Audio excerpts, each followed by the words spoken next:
वाले बात को। हाँ हाँ देखिए, वो मस्ती जो बात वो सब का है, तो मस्ती ही आदमी मस्त हो सकता है। हाँ अब ऐसे तो शराबी भी मस्त रहता है, तो हाँ उसको तो सन्यासी गाना बजाना पर मस्त होता है, वो तो वो बेहोशी का मस्ती है। हाँ। देखिए, मेरा उससे जो कुछ समझ है ना, मेरा समझ है कि अगर सच में आपके अंदर कोई बोध पैदा हुआ है, होश पैदा हुआ है, तो आप सामान्य आदमी से, आपके पास दृष्टि बहुत ज्यादा होता है। आपको समझ में आ जाता है कि क्या खतरा है। और अगर कोई बुद्ध पुरुष जो है ना, उन खतराओं के प्रति आगाह नहीं करे और आपको चेताए नहीं कि भाई अगर तुम अगर ऐसे ही सोए रहे तो जो कत्लेआम होने वाला है वो इतना बड़ा होगा जिसका तुम कल्पना भी नहीं कर सकते हो। थोड़ा सा डायरेक्शन हो जाएगा, बदलिएगा ना, थोड़ी आवाज जो है ना। हाँ, तो ऐसा करते हैं ना, अब तो हम यहाँ से निकल रहे हैं, समझे ना, तो हम लोग कोई टाइम फिक्स करते हैं, फिर बात कर, उसमें आराम से बात करेंगे। ताकि अब हम यहाँ से निकल भी रहे हैं, अभी जहाँ भी इधर से जाएंगे तो थोड़ा फोन कटवे करेगा। हम आपको किए थे फोन आधा घंटा पहले, हमको लगा कि आज पहले बातें कर लेते हैं। मैं रिंग हुआ है 1-2 बार, फिर कट गया, तो हमको लगा पता नहीं आपका कोई काम होगा तो कहीं काट दिया। करने गए हुए। आपका फोन BSNL का है क्या? BSNL का। हाँ, तो उसमें एक तो लगने में भी काफी टाइम लगता है, बहुत देर तक कौन म्यूजिक बजते रहता है। आप वो बड़ा वाला तो कर देते हैं, क्योंकि ये जो है जियो पर। अच्छा, उसका नंबर ठीक है, होगा, हमको लग रहा है होगा ही नंबर।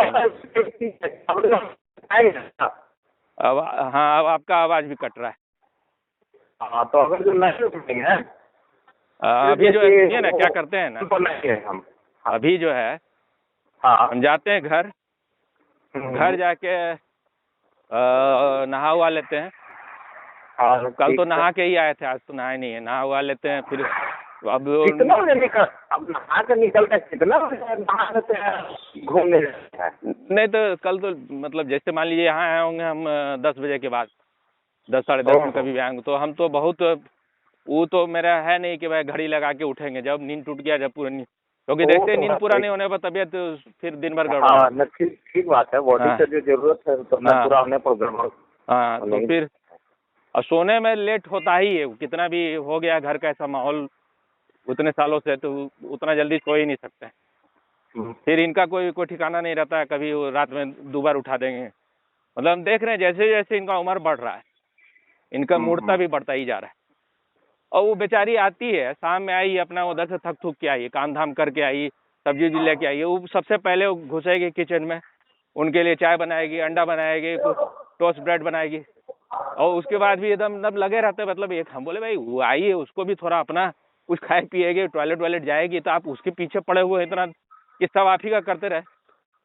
कोई दाई नौकर भी उसे नहीं करेगा। अभी अक्ल का दम जिसको कहते हैं अंधा, वैसा ही इनका ब्रेन हो गया है कि मतलब अब कोई आदमी कर रहा है, आप उसको उतना ही कर पेरिएगा। तो मेरा तो सब काम ऑलमोस्ट खत्म हो गया, नहीं कुछ कर पा रही, क्योंकि उन्हीं से फुर्सत नहीं, तो हमारा क्या करेगी। तो हमको अब अपना ज्यादातर करना पड़ता है खुद। हम भी कोई लगता है कि भाई जो हो जाए कर लो।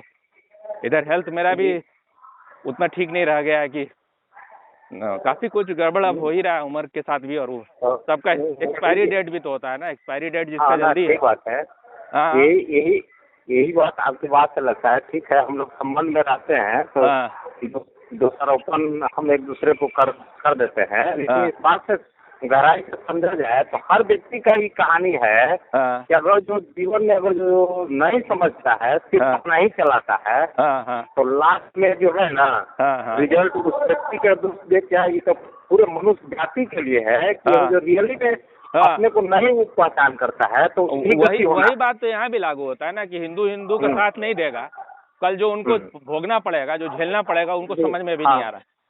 हाँ, यही बात है। क्योंकि इन लोग का जो पूरा मेंटेलिटी है, वो तो ये थोड़े है कि किसी का हत्या कर देगा, ही तो 50 टुकड़ा में काटेगा। वो तो पूरा इनका जो है, अभी सुन रहे थे कि उन लोग तो उसी समय बोला था 47 में कि हंस के लिया था पाकिस्तान, लड़ के लेंगे हिंदुस्तान। उसी समय से चला आ रहा है, तो इनका तो प्लान पूरा है ही। अब कोई गधा हिंदू मान रहा है कि गंगा जमनी तहजीब, तो तुम्हारे गधे अकल तुम्हारे गोबर में घुसा हुआ है। उनको कोई उस सबसे मतलब नहीं है, उसको पूरे दुनिया में शासन करना है। उसको मालूम है उसके पास टैलेंट कुछ नहीं है सिवाय पाश्विक शक्ति के, उसके पास कुछ भी नहीं। जो होने वाला होगा उतने महिलाओं के साथ जिस तरह का दुराचार अपने यहाँ कर रहा है, और जो जब मौका मिलता है दूसरे के साथ भी करता है, हर जगह कर रहा है दुनिया भर में, वो यहाँ होगा। कोई असली बुद्ध पुरुष होगा तो लोगों को तैयार करेगा भाई इन चीजों से कैसे निपटना है। ओशो भी तो बात करते रहे हैं कि भाई अगर आत्मा को जानता था तो फिर कैसे गुलाम बन गया। तो आपके लोग कैसा है, आपके लोग में क्या कुछ भी हिम्मत है, कुछ कर सकता है? अपनी ही शिला जो करने लगी उसको तो फेस करने का क्षमता नहीं था उन लोगों को, है। बिल्कुल। हम तो थोड़ा बहुत जैसे पहले जैसे खाते थे, कोई भी ओशो चाहे कोई भी कर रहे थे व्यक्ति, तो लगता था कि ठीक है। उस समय में जो था, तो और इस युग में जो मनुष्य है, क्या बोले, जैसे इस युग में मनुष्य है और उस युग में, इस युग में जो पुरातन ये सब जो इतिहास है, तो इस युग में तो आदमी तो वैसे ही है, भले भाषा के भले परिवर्तन, लेकिन जो प्रवृत्ति राक्षसी प्रवृत्ति पहले भी था, तो आज भी तो वैसे ही है। नहीं, जो ओशो भी जो बात करते हैं, ओशो भी जो बात करते हैं, वन वर्ल्ड का बात करते हैं, पूरा ये सब धर्म मिट जाना चाहिए, आदमी एक हो जाए, तो वो सिर्फ आपके भीतर का ख्याल है। कोई दुनिया में कोई नहीं सुनने के लिए रेडी है अभी। हाँ वही अभी जो है पूरा दुनिया चल रहा है कि भाई कैसे दूसरे को मिटा दो, खत्म कर दो। और अगर उसमें हिंदुओं को अकल नहीं आया तो समय नहीं है उनके पास, कुछ ऐसा कटेगा जो कि जिसका कल्पना भी नहीं कर सकते आप। कोई और को उससे कोई मतलब नहीं, कोई क्रिश्चियन को मतलब नहीं है कि भाई वन वर्ल्ड बनाना है, कि सब क्रिश्चियन खत्म हो जाए, मुसलमान खत्म हो जाए, सब इंसान हो, उसको कोई मतलब नहीं। आपका बात कौन सुनने वाला है? ओशो बोल दिए कि कश्मीर जो है दे देना चाहिए पाकिस्तान को। कितना, कहाँ तक देते जाइएगा? दे देंगे तो मान जाएगा उतना से, फिर मानने का तो कोई सवाल ही नहीं। वो तो एक कौन सोज नाम का एक कश्मीरी बोला कि भाई जो है तुम लोग तो सब कुछ पूरा हिंदुस्तान में ले लिए, पाकिस्तान ले लिए, बांग्लादेश ले लिए, सब ले लिए, अब कम से कम हिंदुओं को 3 मंदिर जो मांग रहा है दे दो, मथुरा दे दो, काशी दे दो, और राम मंदिर अयोध्या दे दो, कम से कम उतना तो दे दो। नाम उठाया, आगे छोड़ देंगे हैं? 7 मंदिर का नाम उठाया है उन्होंने। तो नहीं, 3 मंदिर का विश्व हिंदू परिषद भी बोला था 3 दे दो, फिर हम लोग नहीं मांगे। हाँ, लेकिन यूँ बोला, उसका कोई मौलाना बोला कि तुम इन तीनों का बात करते हो, हम एक जो वही दुर्योधन जो बोला था ना वही बात बोला। एक सुई के बराबर नोक भी जमीन नहीं देंगे। अब हिंदू अगर महागधा है, उसको समझ में नहीं आ रहा उनका प्लानिंग क्या है। अब हम लोग को क्या, हम लोग तो तब तक ऊपर ही चले जाएंगे। हम लोग को कुछ ऐसा थोड़े, अगर उस तरह के बेवकूफ़ी की तरह सोचा जाए, ना बाल ना बच्चा कुछ नहीं, हमारे क्या होने वाला। लेकिन तो आप अगर सच में कुछ आपके अंदर ध्यान घटा है तो करना, उसका एकमात्र प्रमाण है कि भाई आप जो है, चाहिए है कि शासन हो राष्ट्रीय ताकतों के हाथ में नहीं, शासन हो उन लोगों के हाथ में जो देवता जैसा है। क्योंकि जीवन कहीं अंत थोड़े हो रहा है, आपका शरीर खत्म हो जाएगा ना, जीवन तो चलता ही रहेगा। आपके भीतर जो ऊर्जा है, आपके भीतर जो असली चीज है, वो थोड़े खत्म होने वाला है, ये तो कंटिन्यूअस है। आप अगर सोच रहे हैं कि आप मर जाइएगा फिर आपका खेल खत्म, तो आप तो शरीरवादी हैं बिल्कुल। चेतना कहाँ खत्म होने वाला? जो चेतना है वो किसी के थ्रू तो काम करेगा ना। तो सारा सफरिंग तो आप ही का, कौन सफर कर रहा है? तो अगर कोई, और अगर ओशो के सन्यासी अगर सच में समझ गए होते कि आत्मा को कोई मार नहीं सकता है, तो इतना हर जगह से भागता क्यों रहता है? जहाँ भी कोई दिक्कत होगा वहां से निकल जाएगा। उन आश्रम में भी जब गड़बड़ हो रहा था तो सब यही सन्यासी, हम कितने से सुने, जब स्वामी जी विरोध कर रहे थे उसका, उन लोगों को बैन कर दिया था। हम लोग को राजनीति से क्या लेना देना, हम लोग ध्यान करने के लिए आए। ध्यान करते रहो, आश्रम भी खत्म, क्या बच गया आश्रम में? इतने मूर्ख लोग जो है, इतने मूढ़ लोग तो कहीं भी दुनिया में नहीं होते। हम एक बार स्वामी जी से पूछे थे, ऐसे ही पटना में जो कैंप लेने आए थे, जो वाल्मी में, तो उनके यहाँ खाना खाने के लिए जा रहे थे। कौन नाम है वो जो ध्यान योगी क्या, तो गाड़ी पर थे, पता नहीं आप थे कि नहीं थे। उनसे पूछे। ध्यान योगी जी के यहाँ नहीं थे, स्वामी जी गए थे तो। हाँ गए, आप क्या बोले? ध्यान योगी जी के यहाँ खाना खाने गए थे तो हम वहाँ नहीं गए थे। अच्छा, तो हम गाड़ी पर थे तो स्वामी जी से पूछे, बोले कि भाई ओशो बोलते हैं कि जो इंडियन पार्लियामेंट में जो उसके मेंबर लोग हैं उनका जो आईक्यू लेवल है वो 14 साल के बच्चा से भी कम है। तो हम स्वामी जी से पूछे, क्योंकि हमको भी ऐसा ही लगता था, इसलिए हम पूछे भाई स्वामी ओशो के सन्यासियों का आईक्यू कितना है। तो स्वामी जी का जवाब बिल्कुल सुनने वाला है। स्वामी जी बोले कि ओशो के सन्यासियों के पास आईक्यू होता ही नहीं है, ही नहीं उनके पास आईक्यू। तो जो बहुत अकड़े हुए हैं ना कि भाई हम बड़े श्रेष्ठ लोग हैं, हकीकत यही है कि आपको कुछ नहीं दिखाई दे रहा है। और स्वामी जी तो बोलते ही थे कि ओशो जो है गधा उल्लू मच्छर खच्चर सबको संन्यास दे दिए। इनको लग रहा है कि हम बड़े श्रेष्ठ हैं और सारे लोग तो बड़े बेवकूफ। आपके गुरु श्रेष्ठ है, आप उसमें कुछ भी आपका योगदान नहीं, इसलिए थोड़ा बुद्धि आपका थोड़ा सा बोलने उलने में आप थोड़ा होशियार है, तो उसमें भी थोड़ा ही लोग बोल भी पाता है। लेकिन जहां तक समझ का सवाल है कि ओशो गए, आपका सब खत्म हो गया। जैसे स्वामी जी से पूछा था ना कोई वहां पर कि भाई बुद्ध बोलते थे कि मेरा धर्म जो है 5000 साल चलता, लेकिन स्त्रियों के प्रवेश के वजह से अब जो है सिर्फ 500 साल चलेगा। तो कोई आदमी पूछा स्वामी जी से वही नेपाल वाले कैंप में कि ओशो का कितना दिन चलेगा, उनका कितना दिन चलेगा, 5000 साल चलेगा कि नहीं चलेगा। स्वामी जी बोले 5000 साल अभी लड़खड़ा रहा है। 10 साल में लड़खड़ा गया। हाँ, अभी लड़खड़ा रहा है और तुम 5000 साल का बात कर रहे हो। तो जब आदमी अंधा है, महामूढ़ है, उसको कुछ समझ में नहीं आ रहा है कि भाई आपको बुद्धम शरणम गच्छामि, संघम शरणम गच्छामि, धम्मम शरणम गच्छामि जब तक नहीं समझ में आएगा आपका कुछ नहीं चलने वाला, खेल खत्म हो जाएगा तुरंत है। तो जहाँ भी जाइए ओशो का सन्यासी लगता है कि जब ओपीएम लिए हुए है एकदम, जिसको नो माइंड इन लोग बोलता है। नो माइंड जो है, नो माइंड मतलब बुद्धि का एकदम बिल्कुल अभाव, बुद्धि है ही नहीं, समझ कुछ है ही नहीं, विवेक कुछ है ही नहीं। इनसे कोई बात भी आप नहीं कर सकते ना, इनको कोई भी बात जहाँ थोड़ा कष्टकर बात हो, थोड़ा भी जिसमें असुविधा हो, तो उससे भागता है यहाँ के सन्यासी लोग। इनको बस मीठा मीठा बस ध्यान करो, एकदम पूरा ऊर्जा का बरसात हो रहा है, एकदम पूरा आनंद ही आनंद। ये सबसे बड़ी बात है। एक और गौर करके देखने वाली बात है। क्या बोले? गौर करके एक चीज देखने वाली बात ये है कि देखिए कोई भी चीज जब नए चीज का सृजन होता है तो बिना मिलकर सृजन नहीं हो सकता है। क्या बोले? और हम असल में मोटरसाइकिल भी चला रहे हैं ना, आवाज यहाँ थोड़ा ज्यादा है, थोड़ा सा एक मिनट रुक जाइए, थोड़ा तेज बोलिएगा, थोड़ा स्पीकर ऑन कर दीजिए, स्पीकर ऑन कर दीजिए, स्पीकर ऑन कीजिए ना। हेलो, हाँ स्पीकर ऑन किए हैं? हाँ बोलिए, अब बोलिए। कह रहे हैं कि बिना मिटे हुए नए चीज का सृजन नहीं हो सकता, विस्तार नहीं हो सकता है।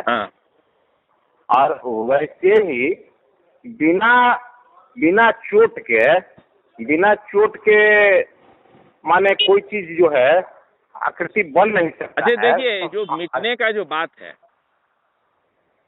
मेरा ये एक बता देने दीजिए। जैसे मनुष्य जो है ना, हम सबका मन जो है इतना जड़ता बन गया ना, तो बिना कोई जीवंत आदमी, बिना कोई वैसा प्रखर जिसका पास बुद्धि हो, वो तो देख ही सकता है ना कि ये इसमें जड़ता है।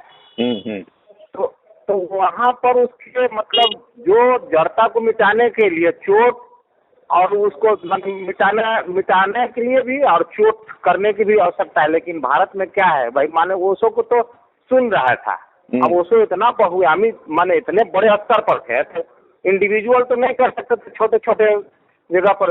लेकिन आज आप हम एक दो बात किसी को बोल भी दीजिए। बोले ओशो क्या थे? ओशो तो बहुआयामी माने बहुत बड़े स्तर पर न भाई बोल रहे थे, छोटे स्तर पर तो कोई माने बात नहीं था।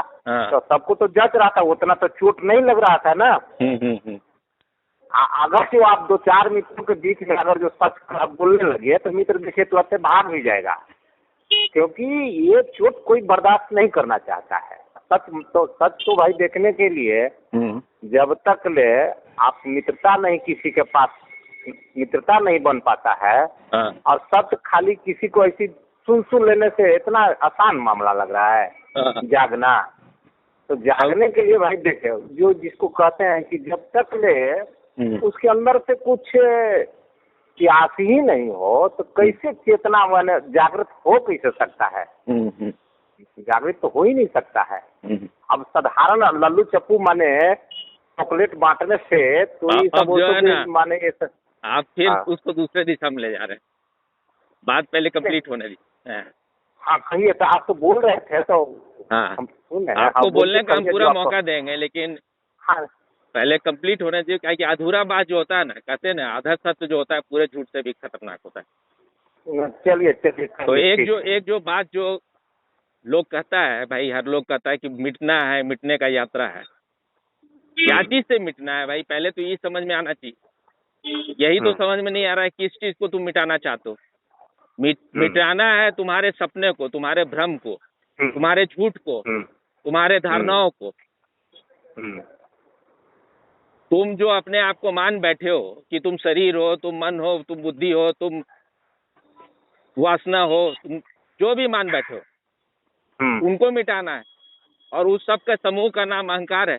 तो हम मिटाना अहंकार को। अगर अहंकार ही मिट गया तो कौन हर बात में बुरा लगते रहता है? हर बात में लोगों को जो है कुछ भी मन के अनुसार नहीं हो तो लोगों को लगता है भाई। कोई ओशो का सन्यासी को देखिए, सब छुई मुई टाइप का, कुछ थोड़ा सा बोल दीजिए सब द्वार दरवाजा बंद हो जाता है। बस मीठा मीठा बात, मीठा मीठा गप, करवा करवा थू थू। हाँ, तो अब मिटने का बात, मिटने का मतलब झूठ को मिटाना ना। और जब झूठ मिट जाएगा तो सच जो है सूर्य की तरह महाप्रखर होके जलेगा। वहां पर कोई झूठ टिक ही नहीं सकता। तब तुमको सब दिखाई देगा। तुम्हारा दर्पण जो है वही झूठ के धूल से तो तुम्हारा दर्पण जो है गंदा हो गया है, कुछ दिखाई नहीं दे रहा। जब तुम्हारा दर्पण साफ हो जाएगा, झूठ से तुम मुक्त हो जाओगे, झूठ मिट जाएगा, तो फिर तो जैसा है वैसा चीज दिखाई देगा।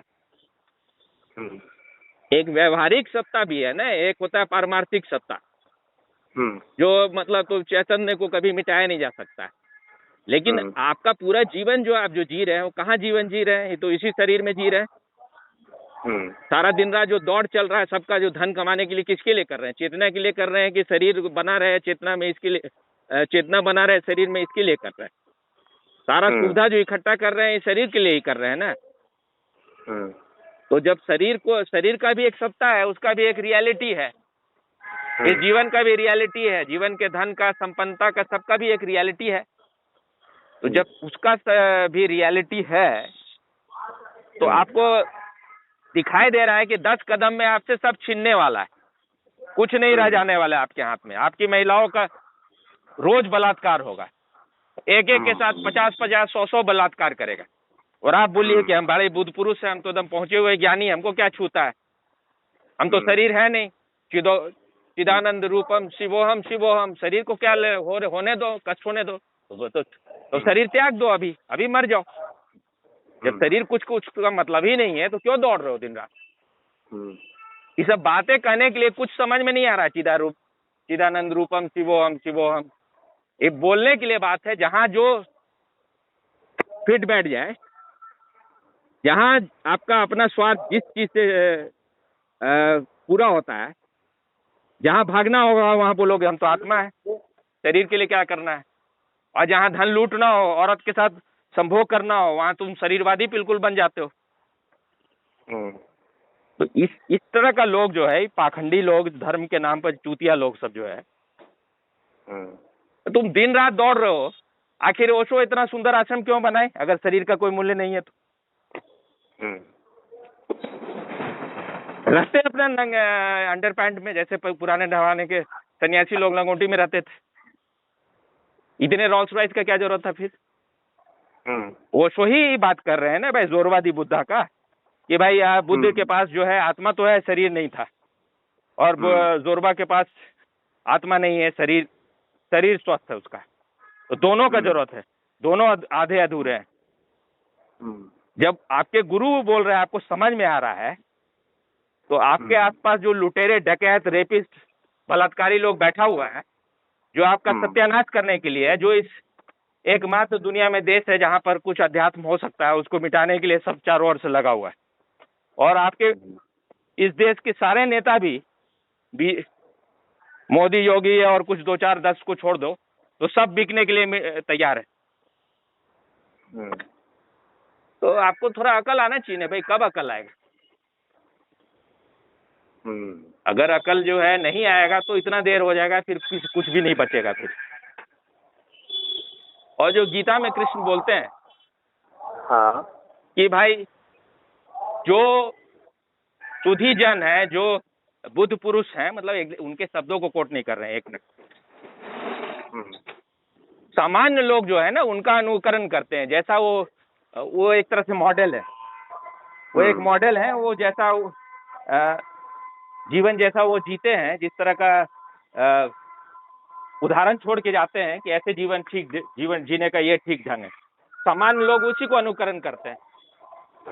तो बुद्ध पुरुष अगर सब भगौड़ा जैसा व्यवहार करने लगे, अपने को बोले कि हम बुद्ध पुरुष हैं, लेकिन हमको कोई चीज से कोई मतलब नहीं, ये बुद्ध पुरुष नहीं है, बुद्धू पुरुष हैं लोग।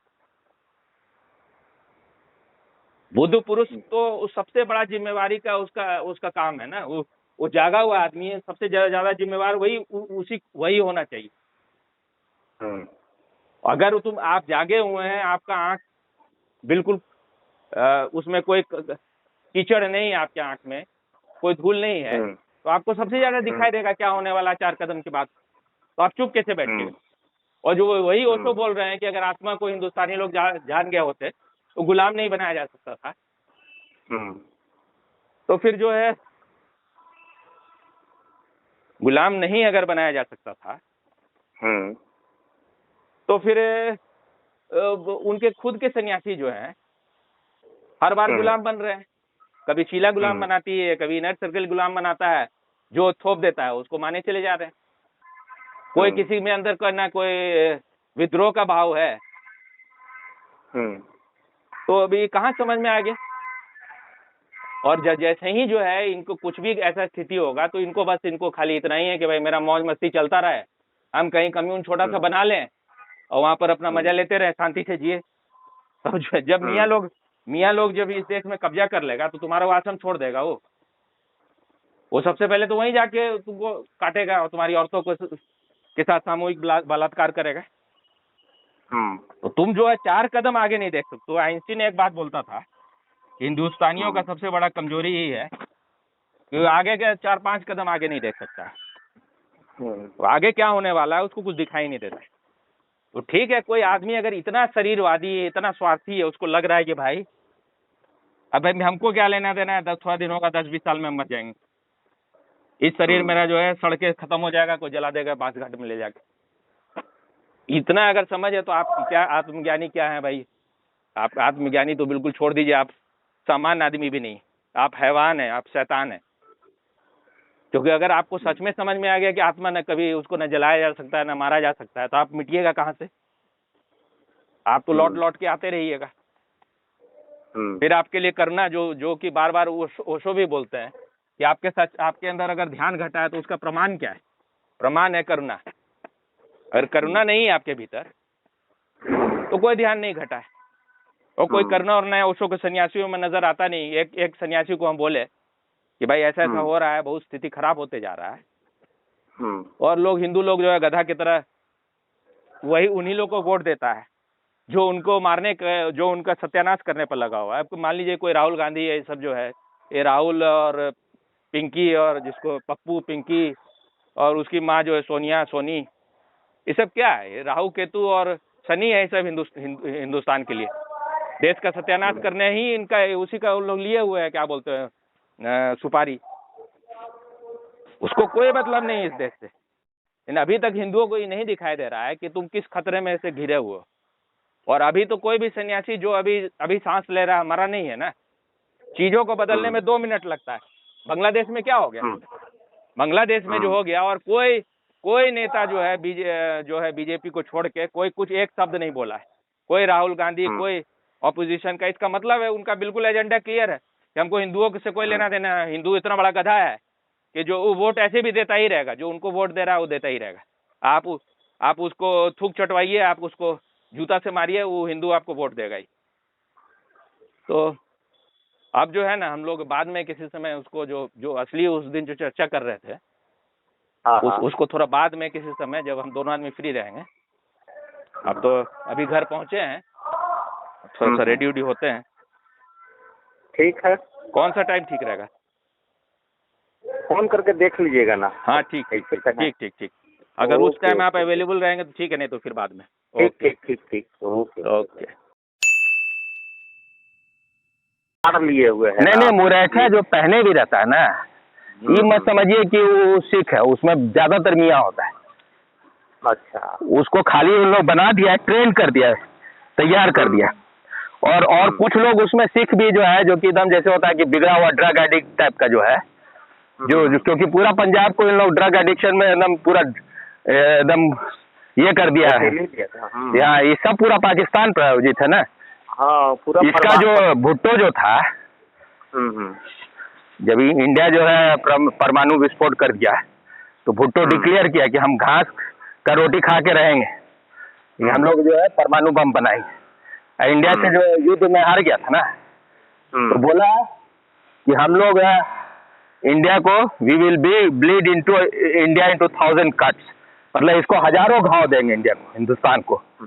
वही घाव दे रहा है, वही जो पाकिस्तान में कश्मीर में जो टेररिस्ट आतंकवादी भेजता है या पंजाब को बर्बाद कर रहा है, या पूरे देश में कर रहा है।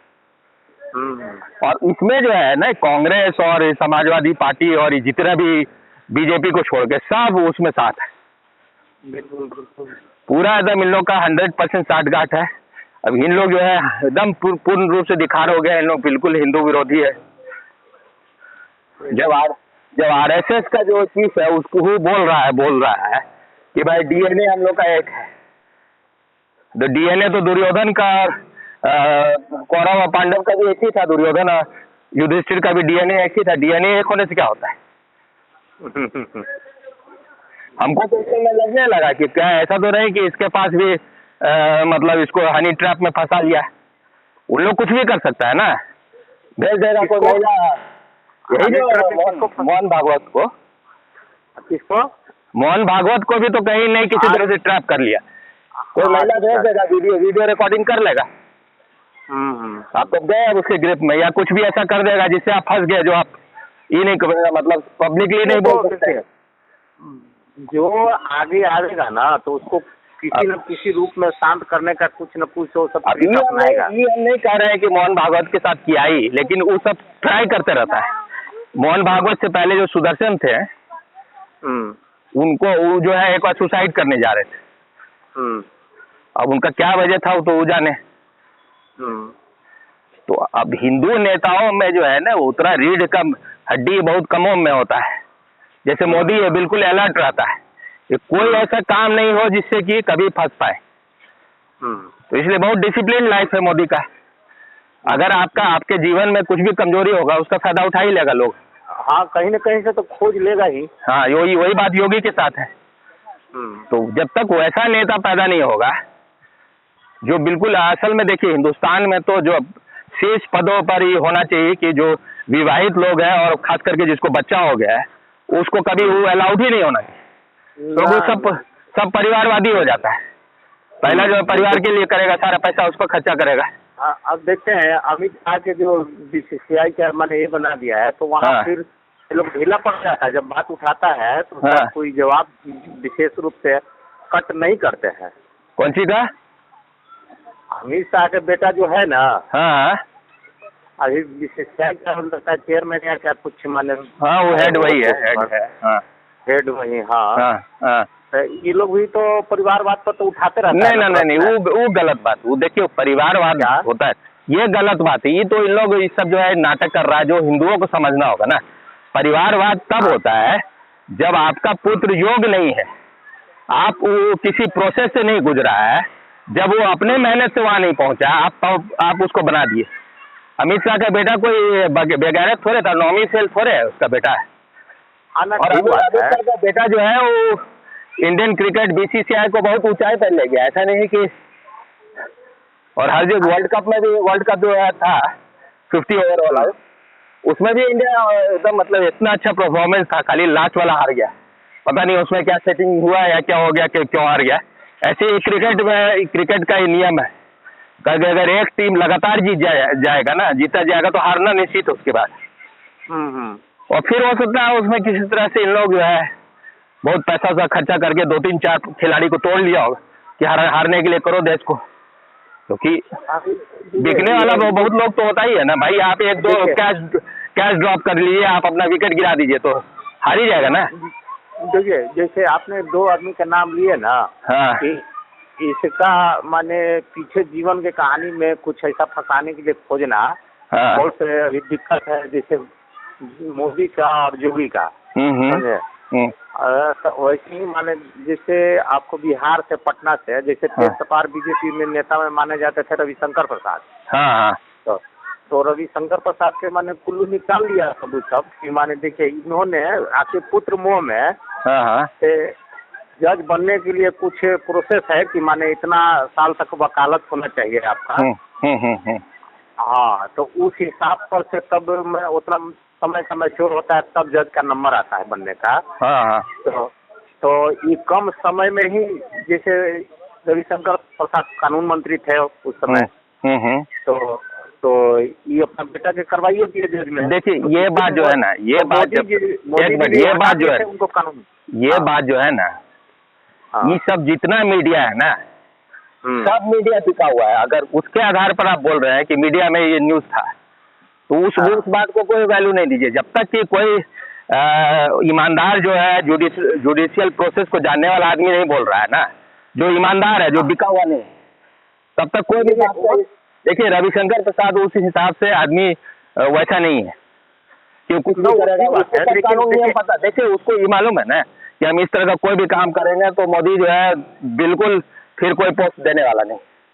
और मोदी तो हटाइए दिया था इनको, नहीं हटा दिया इसलिए कि वो उतना काम नहीं। और देखिए होता ही है ना कि कोई भी आदमी को हमेशा के लिए नहीं रखा जाएगा भाई, आपको दूसरे को भी तो चांस चाहिए ना। और भी लोग तो जीत गया है ना। ये ऐसा जो बात जो इन लोग बनाता है ना, ये पूरा दिखाया जा रहा है कि योगी और मोदी में गड़बड़ी है, योगी और अमित शाह में कंपटीशन चल रहा है, ये सब मीडिया क्रिएटेड है। हाँ ना, मीडिया क्रिएटेड तो है। तो इसलिए जो न्यूज हो रहा है ना चारों ओर, जो न्यूज आपको दिखाया जा रहा है, उसका भी पर्पस है कि आपस में आप एकदम कंफ्यूज रहिए कि सब में लड़ाई चल रहा है। अभी जैसे मीडिया कंफ्यूज किए हुए है ना महाराष्ट्र के मुख्यमंत्री के लेकर, उसमें तो थोड़ा हो सकता है, शिंदे का थोड़ा हो भी सकता है। देखिए वो चीज अच्छा ही हुआ। अगर शिंदे ऐसा किया है सच में तो दिखार हो गया कि इसके भीतर भी छोटा आदमी बैठा हुआ है। और ऐसा नहीं किया है, हो सकता है इन लोगों का गेम भी हो। गेम तो हो सकता है। गेम ये है ना कि जो और जितना पार्टी है, तो और जितना पार्टी को बहुत कम इन लोगों को सीट मिला है, तो इसमें से अगर पार्टी वाला टूट के अगर बीजेपी में आएगा तो वो एंटी डिफेक्शन लॉ जो होता है वो नहीं लगेगा उसमें, क्योंकि पार्टी के पास इतना सीट ही नहीं। तो कोई अगर चाहेगा कोई कांग्रेस से आना या फिर शरद पवार वाला से आना तो आ सकता है। और सबसे बातचीत चल ही रहा है। बीजेपी बहुत जल्दी अपने ही बल पर जो है ना 6-7 को तो ऐसे ही आ गया इंडिपेंडेंट वगैरह, तो बीजेपी अपने ही बल पर जो है टोटल बहुमत आ जाएगा थोड़े दिन में, उसको संभावना यही है। लेकिन फिर भी जो होता है अपने पार्टनर को छोड़ना नहीं चाहेगा ना। ठीक बात है, लेकिन ये चीज ये भी है कि देखिए अभी जो मोदी जी, अमित शाह, ये सब अगर जो है ना कुछ चीजें है हमारे समझ में, देखिए असलियत जो है ना जल्दी मीडिया को हाथ नहीं लगता है, और थोड़ा बहुत जैसे धुआं को ही आग समझ लेता है वो सब। तो धुआं भी नहीं रहता है, इन लोग धुआं भी बनाता है। देखिए उनका भी जो है ना जितना यूट्यूब खोले, वीडियो खोले हुए है, या फिर जो नेशनल मीडिया सब है, उसका भी तो पेट भरना चाहिए ना, जब तक सेंसेशनल न्यूज नहीं डालेगा सर। कल इसलिए हम देख रहे थे कि कल एक माने बहुत कोशिश कर रहा था कि माने पत्ता खुलवाने का, लेकिन वो कितनों कर लिया, हार ही गया। वो बोला कि भाई ये इसमें हम जो चीज नहीं जान रहे हैं तो आप मेरे मुंह से बुलवाना चाह रहे हैं। अभी जैसे है ना, अभी जैसे कि एक तरह से सब मीडिया सब जो बड़ा बड़ा है वो लोग बोल रहा है कि एक तरह से तय हो गया है कि मुख्यमंत्री देवेंद्र फडणवीस ही बनेंगे और डिप्टी मुख्यमंत्री एक अजीत पवार बनेगा, एक शिंदे बनेगा। तो लेकिन अल्टीमेटली जो है ना उसी समय पता चलेगा, क्योंकि इन लोग इतना सीक्रेट रखता है ना। हाँ ना, ठीक बात है। जैसे गृह मंत्री के लेके शिंदे को ये कर रहा है, सब उड़ा रहा है, इसीलिए नाराज चल रहे हैं कि गृह मंत्री मांग रहा है। गृह मंत्रालय वो मांग ही रहा होगा, उसको देखिए होता नहीं, इसे बार्गेनिंग कहते हैं कि अगर मान लीजिए गृह मंत्रालय नहीं मांगेगा ना, गृह मंत्रालय माना तो उसको अर्बन मिनिस्ट्री दे दिया, अगर वो नहीं मांगता तो कुछ एनर्जी दे देता, ग्रामीण दे देता।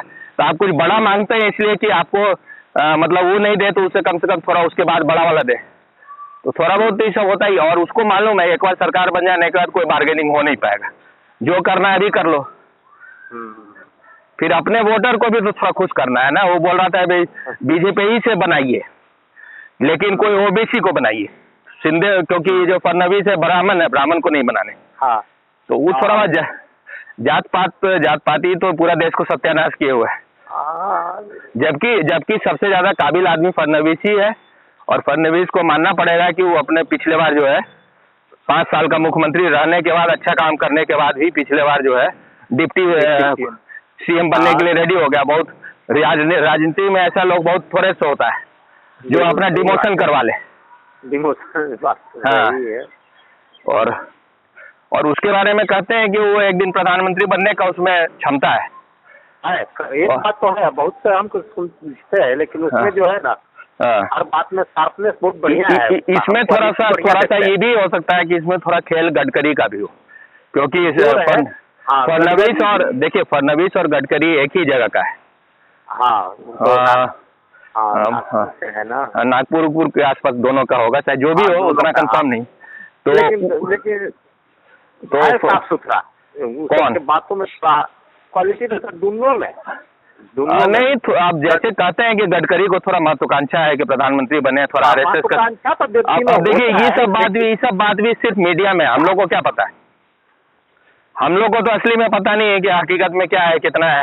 हो सकता है, देखिए महत्वाकांक्षा रखने में कोई खराबी नहीं, ठीक बात है। लेकिन गडकरी को कोई पूरा देश में कोई पॉपुलर लीडर तो है नहीं। गडकरी अगर ऐसा भ्रम पाल रहा है कि गडकरी के नाम पर वोट आएगा, गडकरी काम अच्छा बहुत कर रहा है, रोड जो भी कर रहा है वो सब बेजोड़ काम है, तो लेकिन उसको उसी पर ध्यान देना चाहिए। हाँ, बात सही है कि जयशंकर जैसा फॉरेन मिनिस्टर शायद ही इस देश में कोई हुआ हो, अब उनको महत्वाकांक्षा हो जाए कि हम प्रधानमंत्री बनेंगे। अब जैसे सुब्रमण्यम स्वामी को महत्वाकांक्षा था ना कि हमको सुब्रमण्यम स्वामी तो पक्का धूर्त ब्राह्मण है, वो कोई तो जैसे महत्वाकांक्षा तोड़ दिए ना मोदी। बातें ज्यादा बनाता है, उतना जितना वो किया नहीं है उससे ज्यादा। देखिए वो सब जो बात कर रहा है ना, ये सब बात जो है पहले से भी हरिशंकर जैन जो है, विष्णु जैन के बाप हरिशंकर जैन, समझ गया ना? अच्छा, हाँ, हमदन नहीं, हरिशंकर जैन हमको इतना दिमाग तो सबसे ज्यादा धन्यवाद हम लोग को इनको ही देना चाहिए, दोनों बाप बेटा को, हरिशंकर जैन और विष्णु जैन। ये दोनों जैन धर्म के हैं, और आज जितना मंदिर का केस चल रहा है सबको लड़ने वाले यही दोनों बाप बेटा है। हाँ, बेटा को तो जान रहे हैं, ठीक बात। हाँ, पहले से तो बाप ही लड़ रहा था ना, और बाप के लिए बाप को ऑफर किया गया था बाबरी मस्जिद के समय में कि आप हम लोग की तरफ नहीं हम कर रहे हैं। बाप को ऑफर किया गया था कि आप बाबरी मस्जिद की तरफ से लड़िए। समझिए कि अगर वो ऑफर मांग लेते ना तो वो पैसा का बरसात पूरे दुनिया भर से होता उनको। आज हिंदुओं के लिए लड़ने के लिए क्या हो रहा है, उसमें पूरा दुनिया भर से खाली उनको मारने का धमकी मिल रहा है, मारने का पूरा प्रयास चल रहा होगा। वो तो पूरे सरकार जो सिक्योरिटी दिए रहता है इसलिए बचे हुए हैं। हम तो दोनों बाप बेटा को मानते हैं कि ये लोग असली आदमी हैं। इनके बाप जो है ना 1996 में सोनिया गांधी के, शायद 1996 सोनिया गांधी के खिलाफ इलेक्शन लड़े हुए हरिशंकर जैन। तो उनके बेटा बोल रहे थे कि इलेक्शन जो है वो इलेक्शन इसलिए नहीं लड़े थे कि जीतने के लिए, वो इसलिए लड़े थे इलेक्शन कि उसको एक्सपोज करने के लिए कि ये विदेशी है, ये यहाँ की, मतलब इस देश में प्रधानमंत्री वगैरह जो है पोस्ट इसको नहीं मिलना चाहिए किसी भी तरह से। क्योंकि कोई भी आदमी जो बाहरी है और आके, जैसे मान लीजिए बेनजीर भुट्टो हो या कि फिर बिलावल हो या कोई भी हो, इमरान खान हो, उसको यहाँ का सिटीजनशिप मिल जाए और वो किसी तरह से प्रधानमंत्री बन जाता है, तो बन जाएगा तो क्या आपके देश के भलाई के लिए काम करेगा वो? वो देश को तोड़ने का काम करेगा। नहीं, ठीक बात है। तो उसमें जो है कहते सुब्रमण्यम स्वामी बोलते हैं कि हम जो है ये प्रधानमंत्री बनने वाली थी सोनिया गांधी, तो ये जो है चिट्ठी लिखे राष्ट्रपति को, उस समय कलाम थे राष्ट्रपति, चिट्ठी लिखे कि भाई प्रधानमंत्री इस देश की नहीं बन सकती, हम लोग का कानून अलाउ नहीं करता है, क्योंकि जो हम लोग के देश का कानून ही है कि जो उस देश का कानून होगा ना वही अप्लाई होगा यहाँ भी। अगर इटली में कोई हिंदुस्तानी प्रधानमंत्री वहाँ नहीं बन सकता है, कोई जो इंडियन बॉर्न होगा ना, हिंदुस्तान में जन्मा होगा और वहाँ का सिटीजन भी हो जाए ना, तो वहाँ का प्रधानमंत्री नहीं बन सकता है। तो हम लोग का कॉन्स्टिट्यूशन में यही लिखा हमारे संविधान में कि जो उस देश का नियम होगा ना वही यहाँ अप्लाई होगा, इसलिए ये नहीं बन सकती। तो बोले कि उनको बुलाया गया सुब्रमण्यम स्वामी को, तो वो सारा पॉइंट दिए और तो कॉन्स्टिट्यूशन के एक्सपर्ट लोग बैठे हुए थे, तो बोले ठीक बात है, तो नहीं बन पाई। और उसमें जो इन लोग कांग्रेस वाला सब जो है पूरा उसको पूरा हल्ला नैरेटिव ये चला है कि बड़ा भारी त्याग की, वो इतना बड़ा त्याग की प्रधानमंत्री से, और एक माइनॉरिटी को जो है उसको माइनॉरिटी को बना दी प्रधानमंत्री, वो बन ही नहीं सकती। हाँ, ठीक बात है। जैसे एक चीज देखने में समझ में बात है कि जो इतिहास हम लोग कहानी पढ़ते हैं किसी को, अभी भी जैसे प्रेजेंट में देखे तो कुछ व्यक्ति में ऐसी चेतना है, मर मिट सकता है, लेकिन जो सही है उसको करने के लिए, जैसे अभी जो जैन के बारे में बोल रहे हैं, कौन जैन, अभी हरिशंकर जैन, और उसका बेटा का क्या नाम है, विष्णु जैन। विष्णु जैन, हाँ, खुद दोनों भगवान भी, एगो भगवान विष्णु के अवतार है, एगो हरि के अवतार है। हाँ, तो अभी विष्णु जैन एक जज को जो यूपी के कोर्ट से लाता है, अब वो दिखाता है कि माने ये मुलायम सिंह खुद उस आदमी को माने शायद चीफ जस्टिस बनने वाला था तो उस पर रोक लगा दिया था, क्योंकि बहुत कड़ा माने ईमानदार आदमी और इस तरह का है, उसका स्टेटमेंट सुनाता है विष्णु जैन। वो आदमी भी अभी माने टीका उका किए रहते जज जो थे, तो अयोध्या मंदिर के लेके जो टिप्पणी बात चल रहा था, उन्हीं के पिता के बारे में तो नहीं बोल रहे हैं क्या? उन्हीं के पिता के बारे में तो नहीं बोल रहे आप?